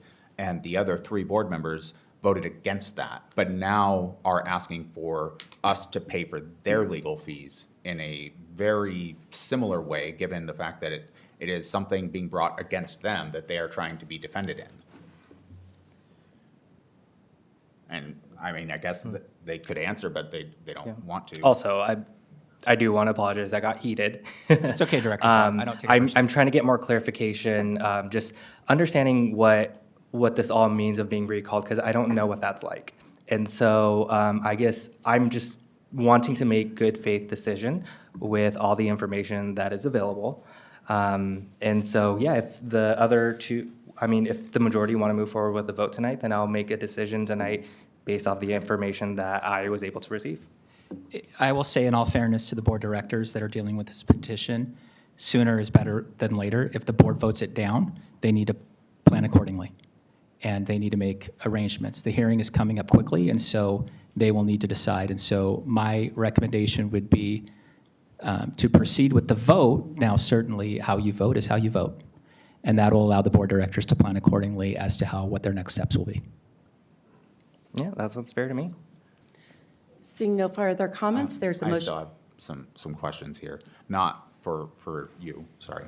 I just want to know, why do you think our public should pay for your legal fees? What is your opinion on that? I believe it's in the best interest of the district as a whole. When somebody joins a board, they do it with the best faith of going forward and doing the work, that sometimes hard work, sometimes unpopular work, right? And that the decisions made and working in the proximity of the work that we do, you need to know that you're protected by the entity in which that you're working for, even if hard decisions are made and people don't like them. I can imagine that there's been really hard decisions in school districts, and sometimes people have to make those decisions, and we want to make sure that we have a populace that feels like that they too can run for the board, that they'd be able to. And instead of one unpopular decision and through the political view, people go after you because they don't like your vote. Well, that you get unelected next time. If you run again, somebody can choose not to elect you again. But the recall, really, you need that should be for people working outside of the scope of what their duties are. And so I believe that people that have done that should be protected for that. And I want to make sure that the democratic process for somebody being elected is not interrupted by 3 angry people. 3 angry people? 5 angry people. You name the number. But that's not the populace of the entire voting community. I hope you weren't saying that we were angry. I'm certainly No, not angry. no. It just happened to be us 3, I guess. No. Which we've had happen before, so that's understandable. No. I guess I'm a little taken aback on your stance, given your previous actions, that indicate that you have inequity in your decision-making. Other board members asked for things very similar to your own. And if, honestly, I truly believe, if that had been approved, it likely would have ended very much sooner, as I would have been able to get more information and trusted the source, and maybe that 1669 wouldn't have been put in place. But that was an action taken against a board director, I think similarly to recall. You know, the complaint or charge or whatever was brought against me, and instead of standing by me and, you know, approving my legal fees, the board at that time said, we don't pay personal legal fees. That was literally said on this dais. And that's how it was voted through, is that we don't pay legal fees for personal people. And for some reason now we do. So I guess, do you not see the inequity there, and what is the difference now? Like, are you saying that for whatever reason, your legal fees are more important than another director? I mean, I just don't understand how I should take that when you're saying we should pay your legal fees because it's important that we take care of our board directors so that people don't feel like they will end up being, you know, unable to run for office. But when this same sort of situation happened before, instead of allowing that board director to then have legal guidance appropriate for their situation, we decided no. This board said no, but this time we're going to say yes, or we should say yes, in your opinion. Do you have anything to say about any of that? Well, there was many, many, many comments and questions throughout that. But I would say that all of that has been asked and answered by our legal counsel, and I support his answers. Okay. I guess I'd like to hear from Director Clark. What is your opinion on both that and your opinion on why you believe this community that we live in should have their taxes used to pay for your actions? Because it's about your actions, not about anyone else's. It's not about mine, not about the board's. It's your specific actions. And do you stand by those actions, or do you now regret them? Well, let's see. I think we're closing in on 90 minutes of discussion just between Director Song and Director Cook. And repeatedly, you keep trying to drag in Resolution 1669, which is not even close to what the discussion is tonight. Because the question that's being asked is, will we have counsel in terms of a sufficiency hearing, which could very well simply die in court because it is nothing more than a group of people that are upset with decisions that were simply made as part of our job. Are you willing? Are the two of you willing to, I guess, do something similar to what Richland had done in saying, if sufficiency is found and it's gone past that point, are you willing to say, you know what, if it gets past that point and the appeals, whatever you decide to do as far as the appeals go, and we've now spent the $100,000 or $50,000, whatever it ends up being, that you are willing to bear that cost if judges agree that you have done things that warrant you being up for recall? I would say that we put in the petition as it stands is exactly what's up for decision tonight. Okay, so that's no. I guess to me, obviously I felt it important enough that I spent my own money, but you don't feel the same way, and that's unfortunate. But to me, I don't see how we go forward paying for personal legal fees here, but we didn't before, and that for some reason, what we're doing here is more important or vastly different according to Director Clark. And I just don't see that difference. I see them being very much the same. Do you or do you not understand you're talking about litigation we can't discuss? No, because all I'm talking about is your decision, which is your own, and it was before litigation, so it has nothing to do with litigation. At that time, my entire legal costs were less than $5,000. And I asked for that to be paid, and I was denied it. And all I was asking for, it had nothing to do with a lawsuit. All it had to do with is me getting my legal fees paid so that I could get proper guidance, which I was not allowed. And you're saying that is somehow different than you saying I need legal guidance to help me navigate the recall effort. And it was not okay before, and it's okay now. I'm just lost. I don't know how that's possible. And it has nothing to do with 1669 because it was before that was even a thing. We talked about it and discussed it, and I asked for my legal fees to be paid before we even brought 1669 to the dais in the first place. I'm being talked to death. I'll call for the question. A motion's been made to call for the question. Is there a second? A second. A motion's been made to call for the question. What this would do is it would stop discussion. And so then we would go to the motion that is the preceding motion. We'll call for a roll call vote on this one. Can I ask for like a break? I need to use the restroom, and I want to do that before I come in here again. Can we because I just really get have to through pee. the call for the question? It's just a simple ask. Can I use the restroom? Yes, you may, but we're in the middle of a vote. It will take 1 minute. Then I guess I'll. Director Gregory. Do you want to, so a yes want to vote close would. discussion. Do you want to close discussion would be yes. If you want to continue with discussion on this topic, then you would vote no, or you can choose to abstain.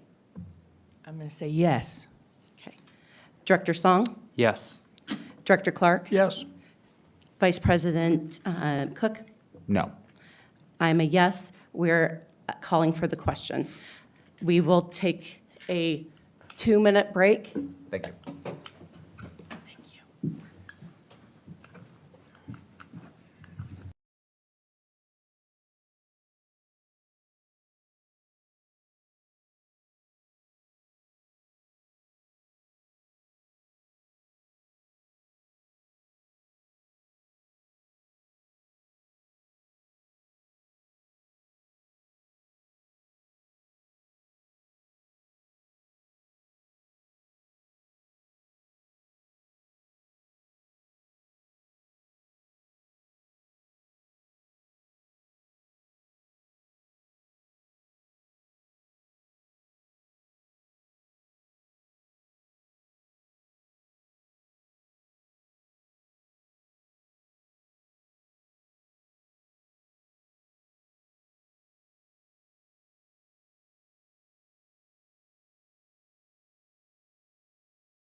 Thank you very much for that quick break.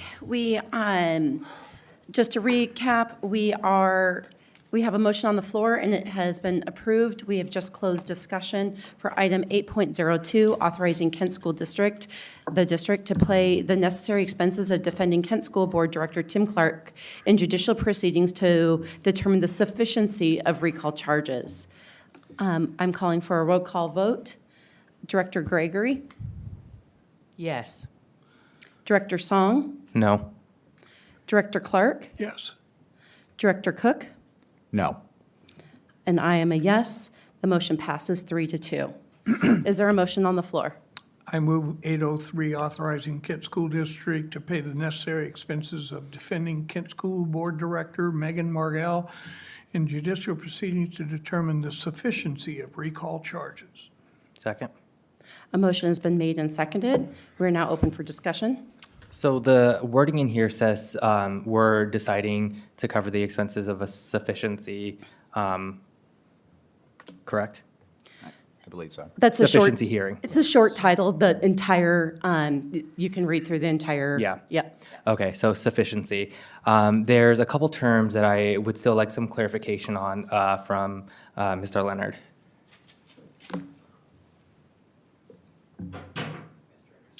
Typically, when there's a petition filed and we're going through, initially, we're going to be going through the sufficiency hearing. That is step one. Is that correct? There's steps before that, but yes. Okay. The sufficiency hearing is the first time in front of a judge. There's Okay. There's a preliminary review that happens at the prosecutor's office prior to sufficiency. But the sufficiency hearing is scheduled for March 24th. Okay. And this is a political recall. It is a recall, it is a petition of recall that is political in nature. Okay, but it's not due to any civil or criminal activity? That I am aware of, no. Okay. So for consistency, I'm just going to call this a political recall. When we enter a sufficiency hearing, can you give me the legal definition of the difference between a respondent and a defendant?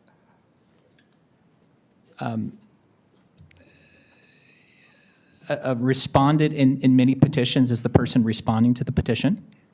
Okay, and in this case, would the two board directors being recalled and going towards the sufficiency hearing, are they respondents or defendants in this situation? They're respondents. They're respondents to a petition. That is correct. Okay, because up until this point, I can't quote you directly, but under your legal guidance, you call them defendants. So are they defendants or are they respondents?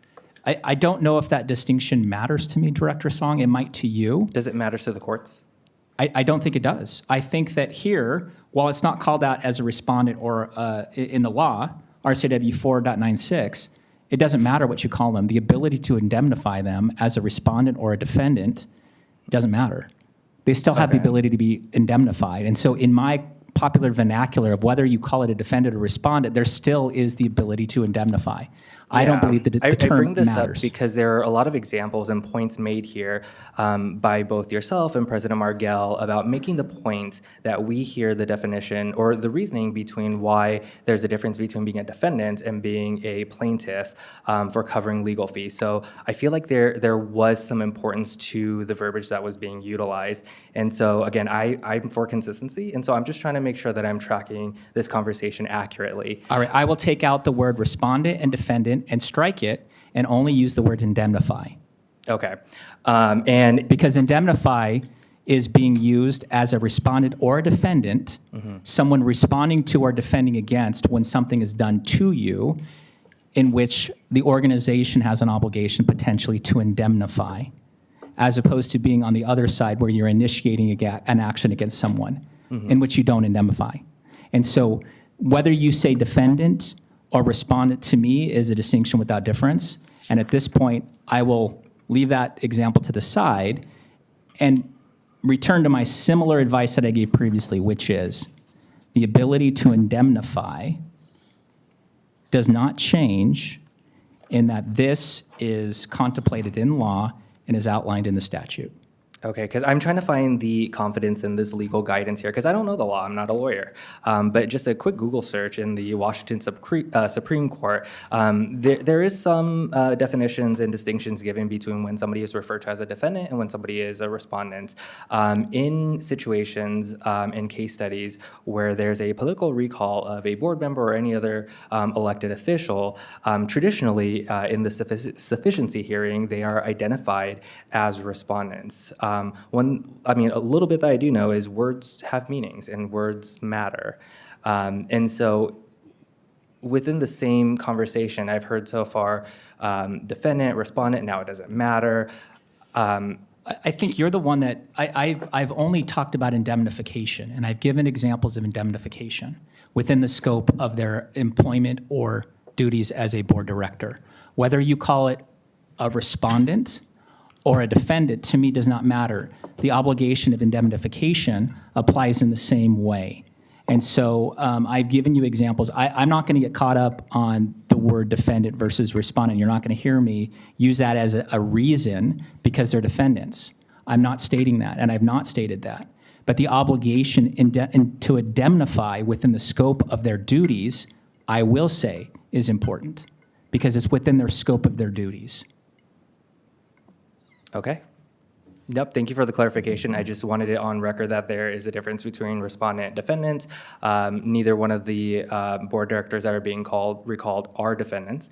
And just briefly summarizing and recapping the earlier guidance is that we typically indemnify people who we are defending. And in this case, they're not defendants. So why are we defending people who are not defendants?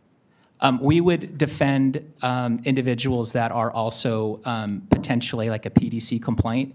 That wouldn't be against a defendant. That would also likely be a respondent. Is that a PDC. recall or is that a litigation? It's a complaint. And Okay. so it would be a complaint and it would be a respondent. But we're talking about recalls, right? Well, you're saying terminology matters. And so Yes. I'm telling you that there are examples in which respondents or defendants would also be indemnified. That it's not just defendants that are indemnified. It could be other categories that would also be indemnified, and I'm giving you an example. In a lawsuit, it would be called a defendant. In a petition, a recall petition, it's called a respondent. In a PDC complaint, it would also be a respondent. In a PRA lawsuit, it might be a defendant. It just depends upon the nature in which it's being filed.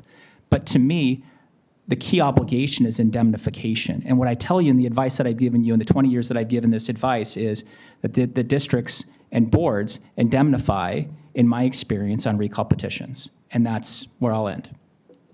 Yeah, and again, just presenting this to the board, I continue with my statements of I think this is a bad precedence and leading by example of reinforcing bad behavior. I think, yes, should we be defended in the case that the board is targeted for actions that we have to make? Absolutely. But in this case, I believe there's a lot of negligence that was done by individual board members. And so now that the entire district has to bear the burden due to the actions of two people, that continues to just seem unfair to me. And when you're talking about these legal fees going upwards to costs of $30,000, $40,000, I mean, and for each person, that's a teacher that we're not getting now. So I'll end my statements there. Sorry, Mr. Leonard, I have another question for you. I'm looking at the RCW that you had mentioned, RCW 4.96.041. And item number 2 in that states, if the legislative authority of the local government entity or the local government entity using a procedure created by ordinance or resolution finds that the acts or omissions of the officer, employee, or volunteer were, or in good faith purported to be, within the scope of his or her official duties, the request shall be granted. If the request is granted, the necessary expenses of defending the action or proceeding shall be paid by the local governmental entity. Any monetary judgment against the officer, employee, or volunteer shall be paid on approval of the legislative authority of the local government entity or by a procedure for approval created by ordinance or resolution. What was the process that we went through that found that the acts or omissions of the officers in question were in good faith purported to be within the scope of their official duties. Yeah, I reviewed the petition, and based on my legal assessment, that is the What was the conclusion I drew. procedure, though? Because how did we decide that this part was done? Because we, as far as I can understand it, I haven't seen any point where we have actually done any sort of procedure that we've created to actually decide whether or not they have done these acts. Because there are acts that are said to have been done that are against them so far, and the Attorney General's office or whoever it is that decides whether or not that can move forward has not stopped it at that point. So they think that there's possibly something there. It wasn't completely thrown out right off the bat. Like, because there are some that get that, right? Like people come with something completely erroneous. My legal advice and what I am suggesting here and what upon my review is that the allegations as contained in the petition upon my review are within the scope of employment. And that is the advice that I'm giving to the board based on my recommendation and my review of the petition. So did you follow a procedure or something that the district set up for that? No, it's based on my assessment of the allegations as contained in the petition. Okay, so we're just, I guess, just deciding this without a procedure? Like we're not going through the process of trying to ensure that that the board feels that these two didn't commit those acts? You're discussing it right now. You all can decide that based on your discussion. My recommendation upon my review is that it's within the scope. If you believe otherwise, you certainly have the right within the discussion to state otherwise. Okay, so assuming I do, I believe that there was an act that was done that it goes against the laws of Washington State, what would be the way that we could stop that? Like, is it just that the board happens to agree that that's the case, and if they are found to have, broken the law in whatever way, does that come into play at any point, or is that just going to be like there isn't a point where they're going to be removed from office, because that's not what we're talking about. It's talking about going to recall, and at that point then the voters would decide. But the sufficiency hearing is just deciding whether or not they've committed these acts that are alleged, correct? Correct. And so if those acts were committed, the judge would find for sufficiency, and then it would move forward to the other possible procedures and whatnot. But at that point, if the recall fails from not getting enough signatures, or it fails to eventually go to the voters and the voters end up not voting for it, and they don't get recalled, the district is just spending that money. And we're out the money, we're not getting it back, and that's just the end of it, right? Correct. There wouldn't be a process to get the money back. Yeah, so even though they theoretically committed those crimes, they would not have any repercussions to them whatsoever, but our public would. As it's stated here, it is the payment of legal fees through sufficiency. Yeah, so our public would be paying those legal fees for the actions that they have done, even though there might be some way of them getting out of it after the sufficiency hearing. So they could have committed That is those what you crimes. are correct. That is what Yes. is being voted on. Okay, so I just wanted to make sure that we fully understand that fact, like that we are voting to decide whether or not our public should be on the hook for acts that they have committed. But I do have a question. Alleged to have committed. I mean, to me, Alleged to have committed. Well, I know that they were committed because I was there. So I can say definitively that yes, they were. As far as my understanding of the law is, it was broken.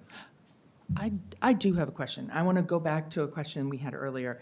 So sufficiency is found. They are recalled.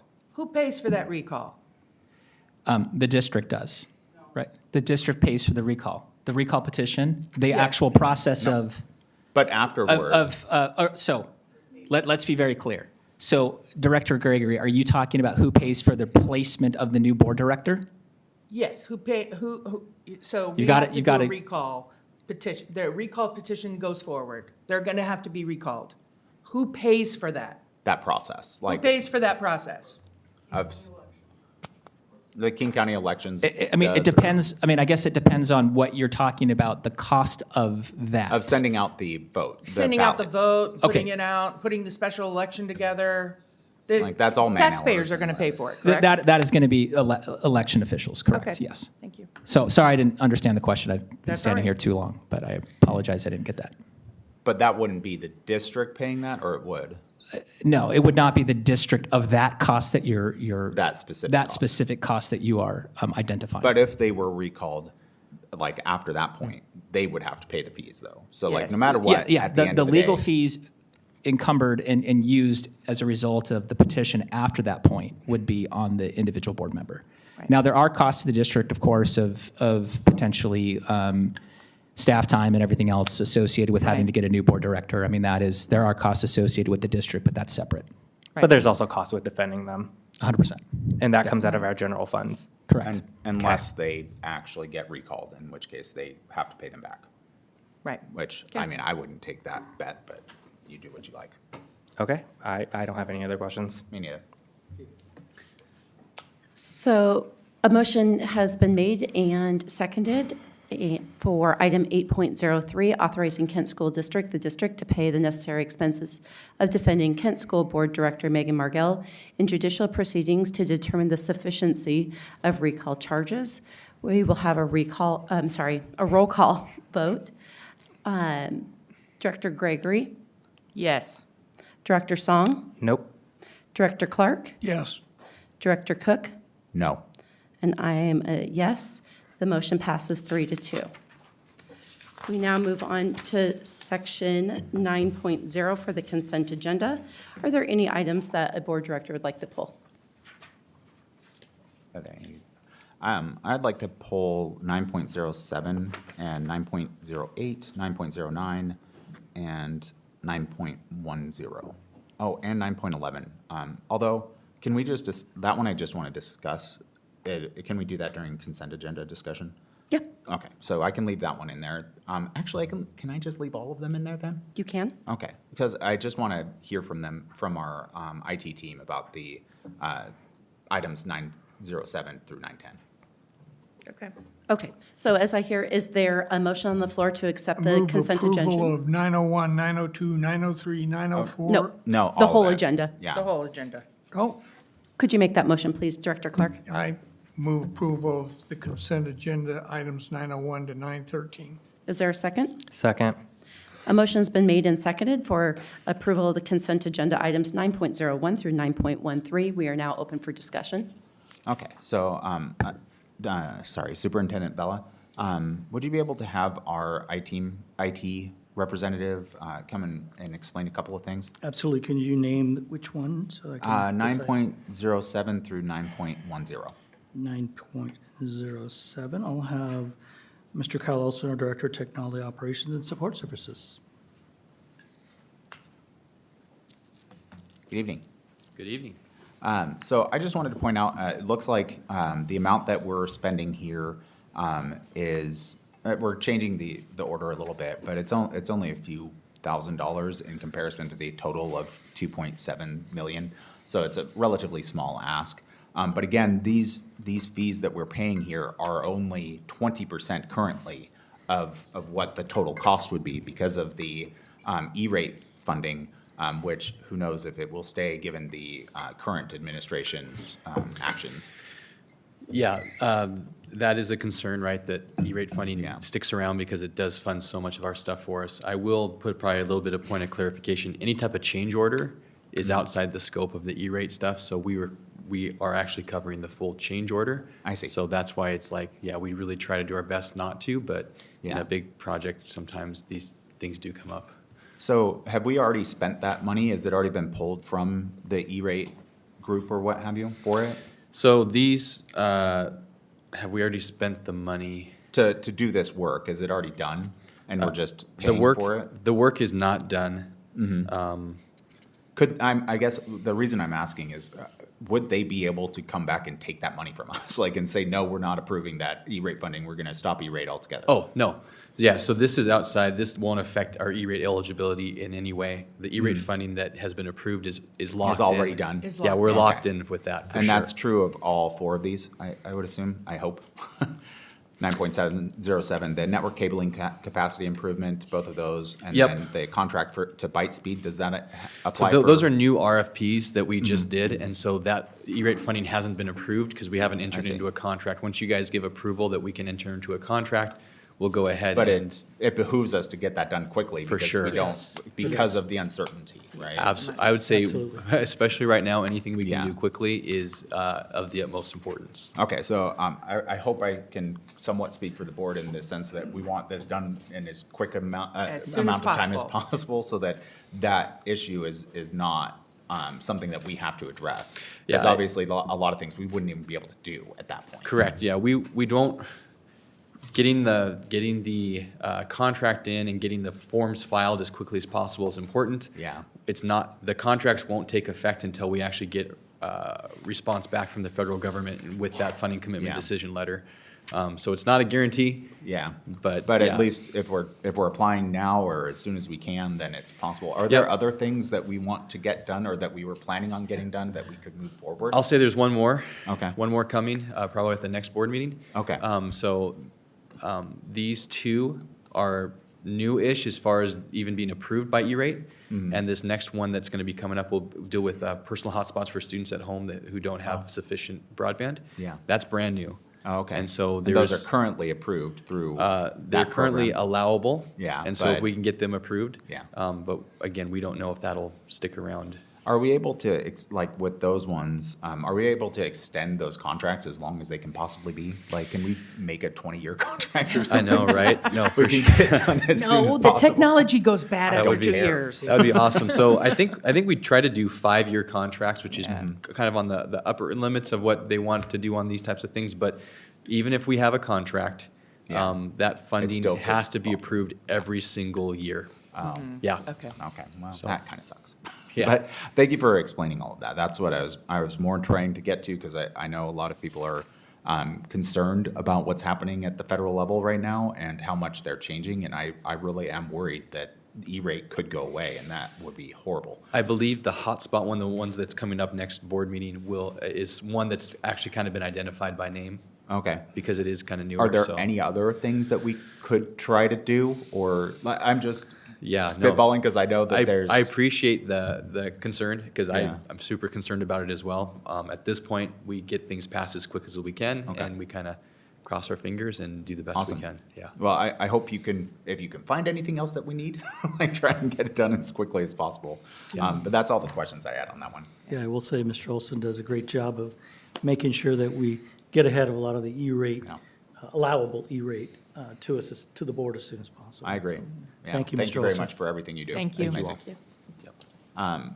Superintendent Vella, the last one I had is I see that we have the emergency school closure waiver on here. Yes. And I know there's been a lot of consternation from our public saying like, are we gonna have to make up those days? Are we gonna have to do something with that? What is it that this is doing? Yeah, so this is, the board has to approve before we turn in. Yeah. We don't want to turn in per OSPI superintendent and their process until the end of March. Okay. Early April, which we've been told. Shouldn't be a problem, but we needed to get it, again, Yeah. approved by the board as soon as possible. Okay. Yeah, I just wanted to make sure so that people knew that we were trying to get this done. Absolutely, and we've Yeah. communicated Yeah. along the way that we must make up at least 3 days, recall Yeah, that. yeah. And so that's all in play, and as far as I know, I'm not even going to say we're going to have more inclement weather. But Hopefully this would not. allow us to move forward with the Yeah. Oh, application sorry. process. I do have a question. Does the waiver affect graduation dates? Will those No, it change? does They not. won't? Where we are Okay. currently, it does not, Okay. which is what we want. And in my, Worried about that. just to put the information out there, in the president's meeting with the superintendent and deputy superintendent, we did talk about that if approved by the board tonight, that there would be communication put out on the Yes. KSD website tomorrow saying, even though it still has to go through the approval, to actually get those days waived, at least letting our community know the process that we're going through to get there. It would just have been preemptive to do that without board approval first. Correct. And for the board's knowledge, that draft has already been written, just ready to go.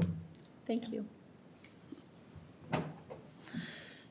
Seeing no further comment, a motion is on the floor and that's been seconded for approval of consent agenda items 9.01 through 9.13. All those in favor, please raise your right hand, say aye. Aye. Aye. The motion passes 5-0. I just want to make sure we're not approving anything with the informational financial report. We're just, that's just there. Correct. Right? It's just- Okay. it's Courtesy. That's what I thought. Thank Just you. there. We are now at informational 10.01. It's there. Thank you very much. I would encourage anybody to watch the recording of our earlier session. Thank you very much for you and your team for all that you did on the budget discussion. I would like to just take one moment in talking about that, though. We will be having further discussion about the budget during our board retreat. And so if I may assign a little homework to everybody, is thinking about budget priorities. And yours individually, 1 to 3, each person, and more information will come out by email asking for the board retreat. But if we can come, everybody prepared to discuss that so we can have those discussions during our board retreat. Great. And I'm going to be virtual for that. I think you're already aware of that. I hope. Yep, we're aware. Thank you. Awesome. We are now on to, there is no final communication from the audience as we had made it through all of our comments. So we are on 11.02, board reports. Director Gregory, I invite you to start us off. I want to say thank you to the 3 schools that hosted me when I went and visited with Superintendent Vela. He mentioned that earlier. We had a great discussion. It was fun to go out to the track, to Meridian. And I do want to have a special call out to my favorite security officer at Meridian Middle School. You give him a call. Yes, my favorite, my kid. And then he remembered my children. I walked in and he's like, how are they? And he mentioned them by name. So I do want to say thank you to all of the security staff as well. And I am in the process of getting on the schedule to do a ride-along because I am going to go out on a truck. That's right. And they're probably going to let me have a pallet jack too, I'm hoping. Is that true? No. No.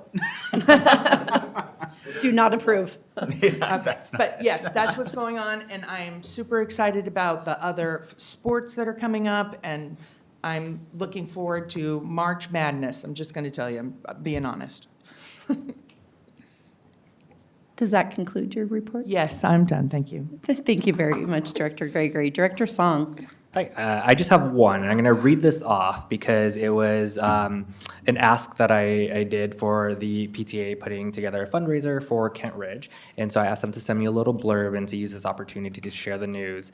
The Kent Ridge High School boys baseball team is actively fundraising to secure their spot in the 2026 Baseball School Classic at T-Mobile Park. To achieve this, they are selling Mariners tickets for the May 9th game against the Toronto Blue Jays at 6:40 p.m.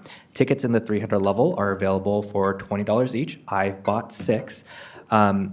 Excitingly, the team has already qualified for the 2025 Baseball High School Classic. They will be playing Mount Si High School on April 18th at 6 p.m. at T-Mobile Park. Admission is free for that. We strongly encourage everyone to come out and show their Charger pride by wearing green and gold. For those who may not be able to attend the game or who simply wish to provide additional support, we invite you to consider donating tickets to the dedicated teachers and staff at Kent Ridge or your own school. This generous gesture will double the impact of your contribution. Thank you for your support of Kent Ridge baseball. And that concludes my board report. Thank you very much, Director Song. Director Clark. Director Cook and I were both last Thursday down at Fort Lewis. We were the invites for an educational roundtable, if you will. The commanding general of Fort Lewis was the opener, and it was exactly as described. When I asked for the agenda, they said there wasn't one, and that the commanding general would welcome us, and then the rest of the day is networking. And that proved to be very interesting. I'd taken along as my guest John Reismiller from the district office. He's the Assistant Director of Teaching and Learning, dealing with STEAM and STEM projects. And the modern military is absolutely loaded with all types of applications of STEM. And so I wanted to see if there was something that might prove unique. Now, there are other things being worked on, so I'm only going to just choose the one that I was pursuing at that time. Madigan Hospital, of course, is on the grounds, and the lady that deals with community events has a unique opportunity in July. In the month of July, they take Red Cross volunteers, and then obviously there are various opportunities in looking at the medical facilities and how they operate. Their target audience is 14 to 18. And I thought that was a unique opportunity if we can make a connection for some of our students to actually have a real opportunity to participate in the life of a hospital. And if they're interested in that as a possible career, there's a real experience that could be gained there. So that's all my report. Thank you very much, Director Clark. Vice President Cook. All right, as Director Clark mentioned, I went with him to Joint Base Lewis McChord, where we were able to meet with officials from there, as well as John Rismiller, who he brought. My wife was supposed to go with me, but she was busy, so she had something else she had to go to. But it was a really good time, and I have already had a contact from them seeking to work with the district in whatever way that we can. I think it'll be good for us to try and work with our military, because it is something, that I hold dear personally, having been or having served my country here. And I just think it's great that they work with that. Now, this does not mean that we are trying to recruit your kids.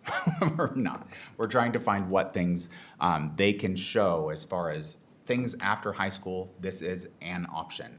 It doesn't mean they're going to be coming in and signing kids up. It just means that they're going to help us to better understand what it means to serve in the U.S. military. I also attended the I think Superintendent Connect or what, Community Connect? Yeah, the chat that went on last night. I apologize for not stepping in and sitting there. I just didn't want to interrupt or anything. It was great to be able to listen in and hear some of the concerns that the public has brought, and I thought the meeting really went well. I hope you do too. I know President Margell joined a little bit after I did, and so it was good to see her there as well. I think it's really important that we try to see what our community wants and what their concerns are. I think us being there is helpful.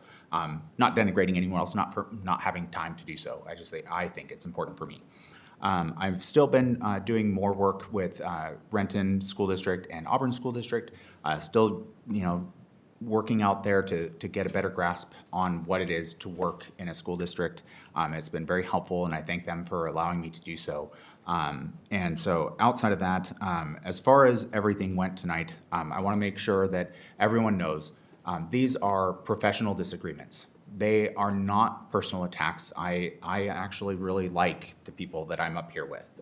They're all nice people. They are good people, I think. I think they have made some mistakes, and so have I. And so I just wanted to make sure that everyone was aware of that, because it's not something that I mean to say, if it came across that I am angry with you or something like that, I'm not. I'm frustrated with things that have happened, but I am not upset with either of you or any other board director. Other than that, I think that's pretty much it. I did get an invitation to go see the Charger Robotics team. I don't know if any of the other board directors are going to that, but I think it'll be a lot of fun. So I'm looking forward to it. It sounds amazing. So I believe it's next Saturday and Sunday, I think, if I remember correctly. Yeah. Oh, okay. It's in Auburn, right? Okay, yeah. So that's coming up. If you're interested in checking that out, you're welcome to send me an email. or you can send the whole board an email, whichever you want to do. And I'd be happy to share the information so that you can see our wonderful robotics team go and compete. Sounds like a lot of fun. Other than that, that concludes my board report. Thank you, Vice President Cook.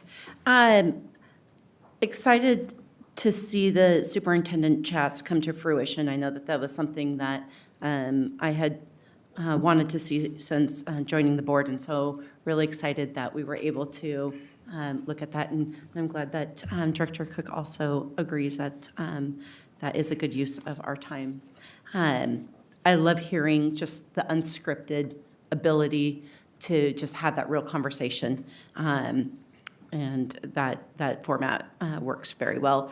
Please join, I believe it's May 13th at Kent Lake High School, the next one. And so I believe that this is every other month for the entire school year that we've had these, which is great. I had the opportunity to participate watch a wrestling tournament, middle school wrestling tournament. But just the coordination of so many different parts. It's really easy as a parent to come in and see your kid and just really excited about them and how well they do and things. But what really struck me at being at the tournament is the formats that are heavy. And they don't just come in one piece. They come in multiple pieces. And they have to be brought there from somewhere by someone on time and ready to go. They have to be clean. There was uniforms. We have uniforms for a brand new middle school that has uniforms to fit all sizes, genders. Like it is great that we could see that. There's the coordination of the referees and then the cleanup at the end and having the school open and just all of these things that came together that really we didn't even have to focus on because we just got to focus on our kids because they just happened.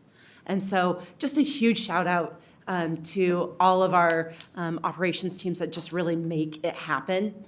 And the impact that you see on kids that are hard fought, body to body, trying to, spend every ounce of energy to win. And then at the end, they hug each other or at least give a handshake. And the sportsmanship and the life lessons that comes out of this, these are the kids I want to hire next, right? There's so many life lessons learned, and the extension that we have through many of our different programs, and this could be talked about in a lot of different ways, but I got to see it very up and rail in a middle school wrestling meet tournament this weekend, and just, again, thank you.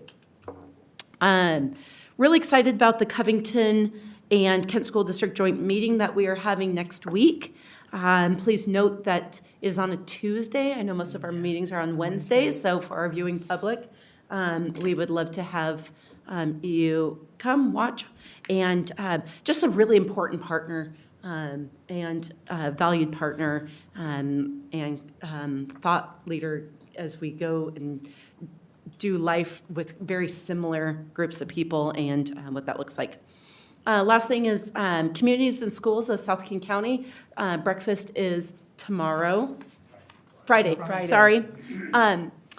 And I just encourage people to find out more about communities and schools. It's a great opportunity to go to the breakfast and see that. If not, look them up online or go into your school and hear about what they're doing. It is amazing work and also a great partner of our district that we are so lucky to have. And I just hear from the kids the value that we get out of that. And you also hear from the adults the value that they get for working with those students. So that's what I always want to focus on and end with today is let's get to the place where we're really speaking about students and the focus is always on our students. I know this is the reason I do this work every day. It's the work I feel privileged to be up on this dais, and I am so thankful for our students. Just know that we do it all for you. And with that, it is 9:51, and we are adjourned. Reminder to the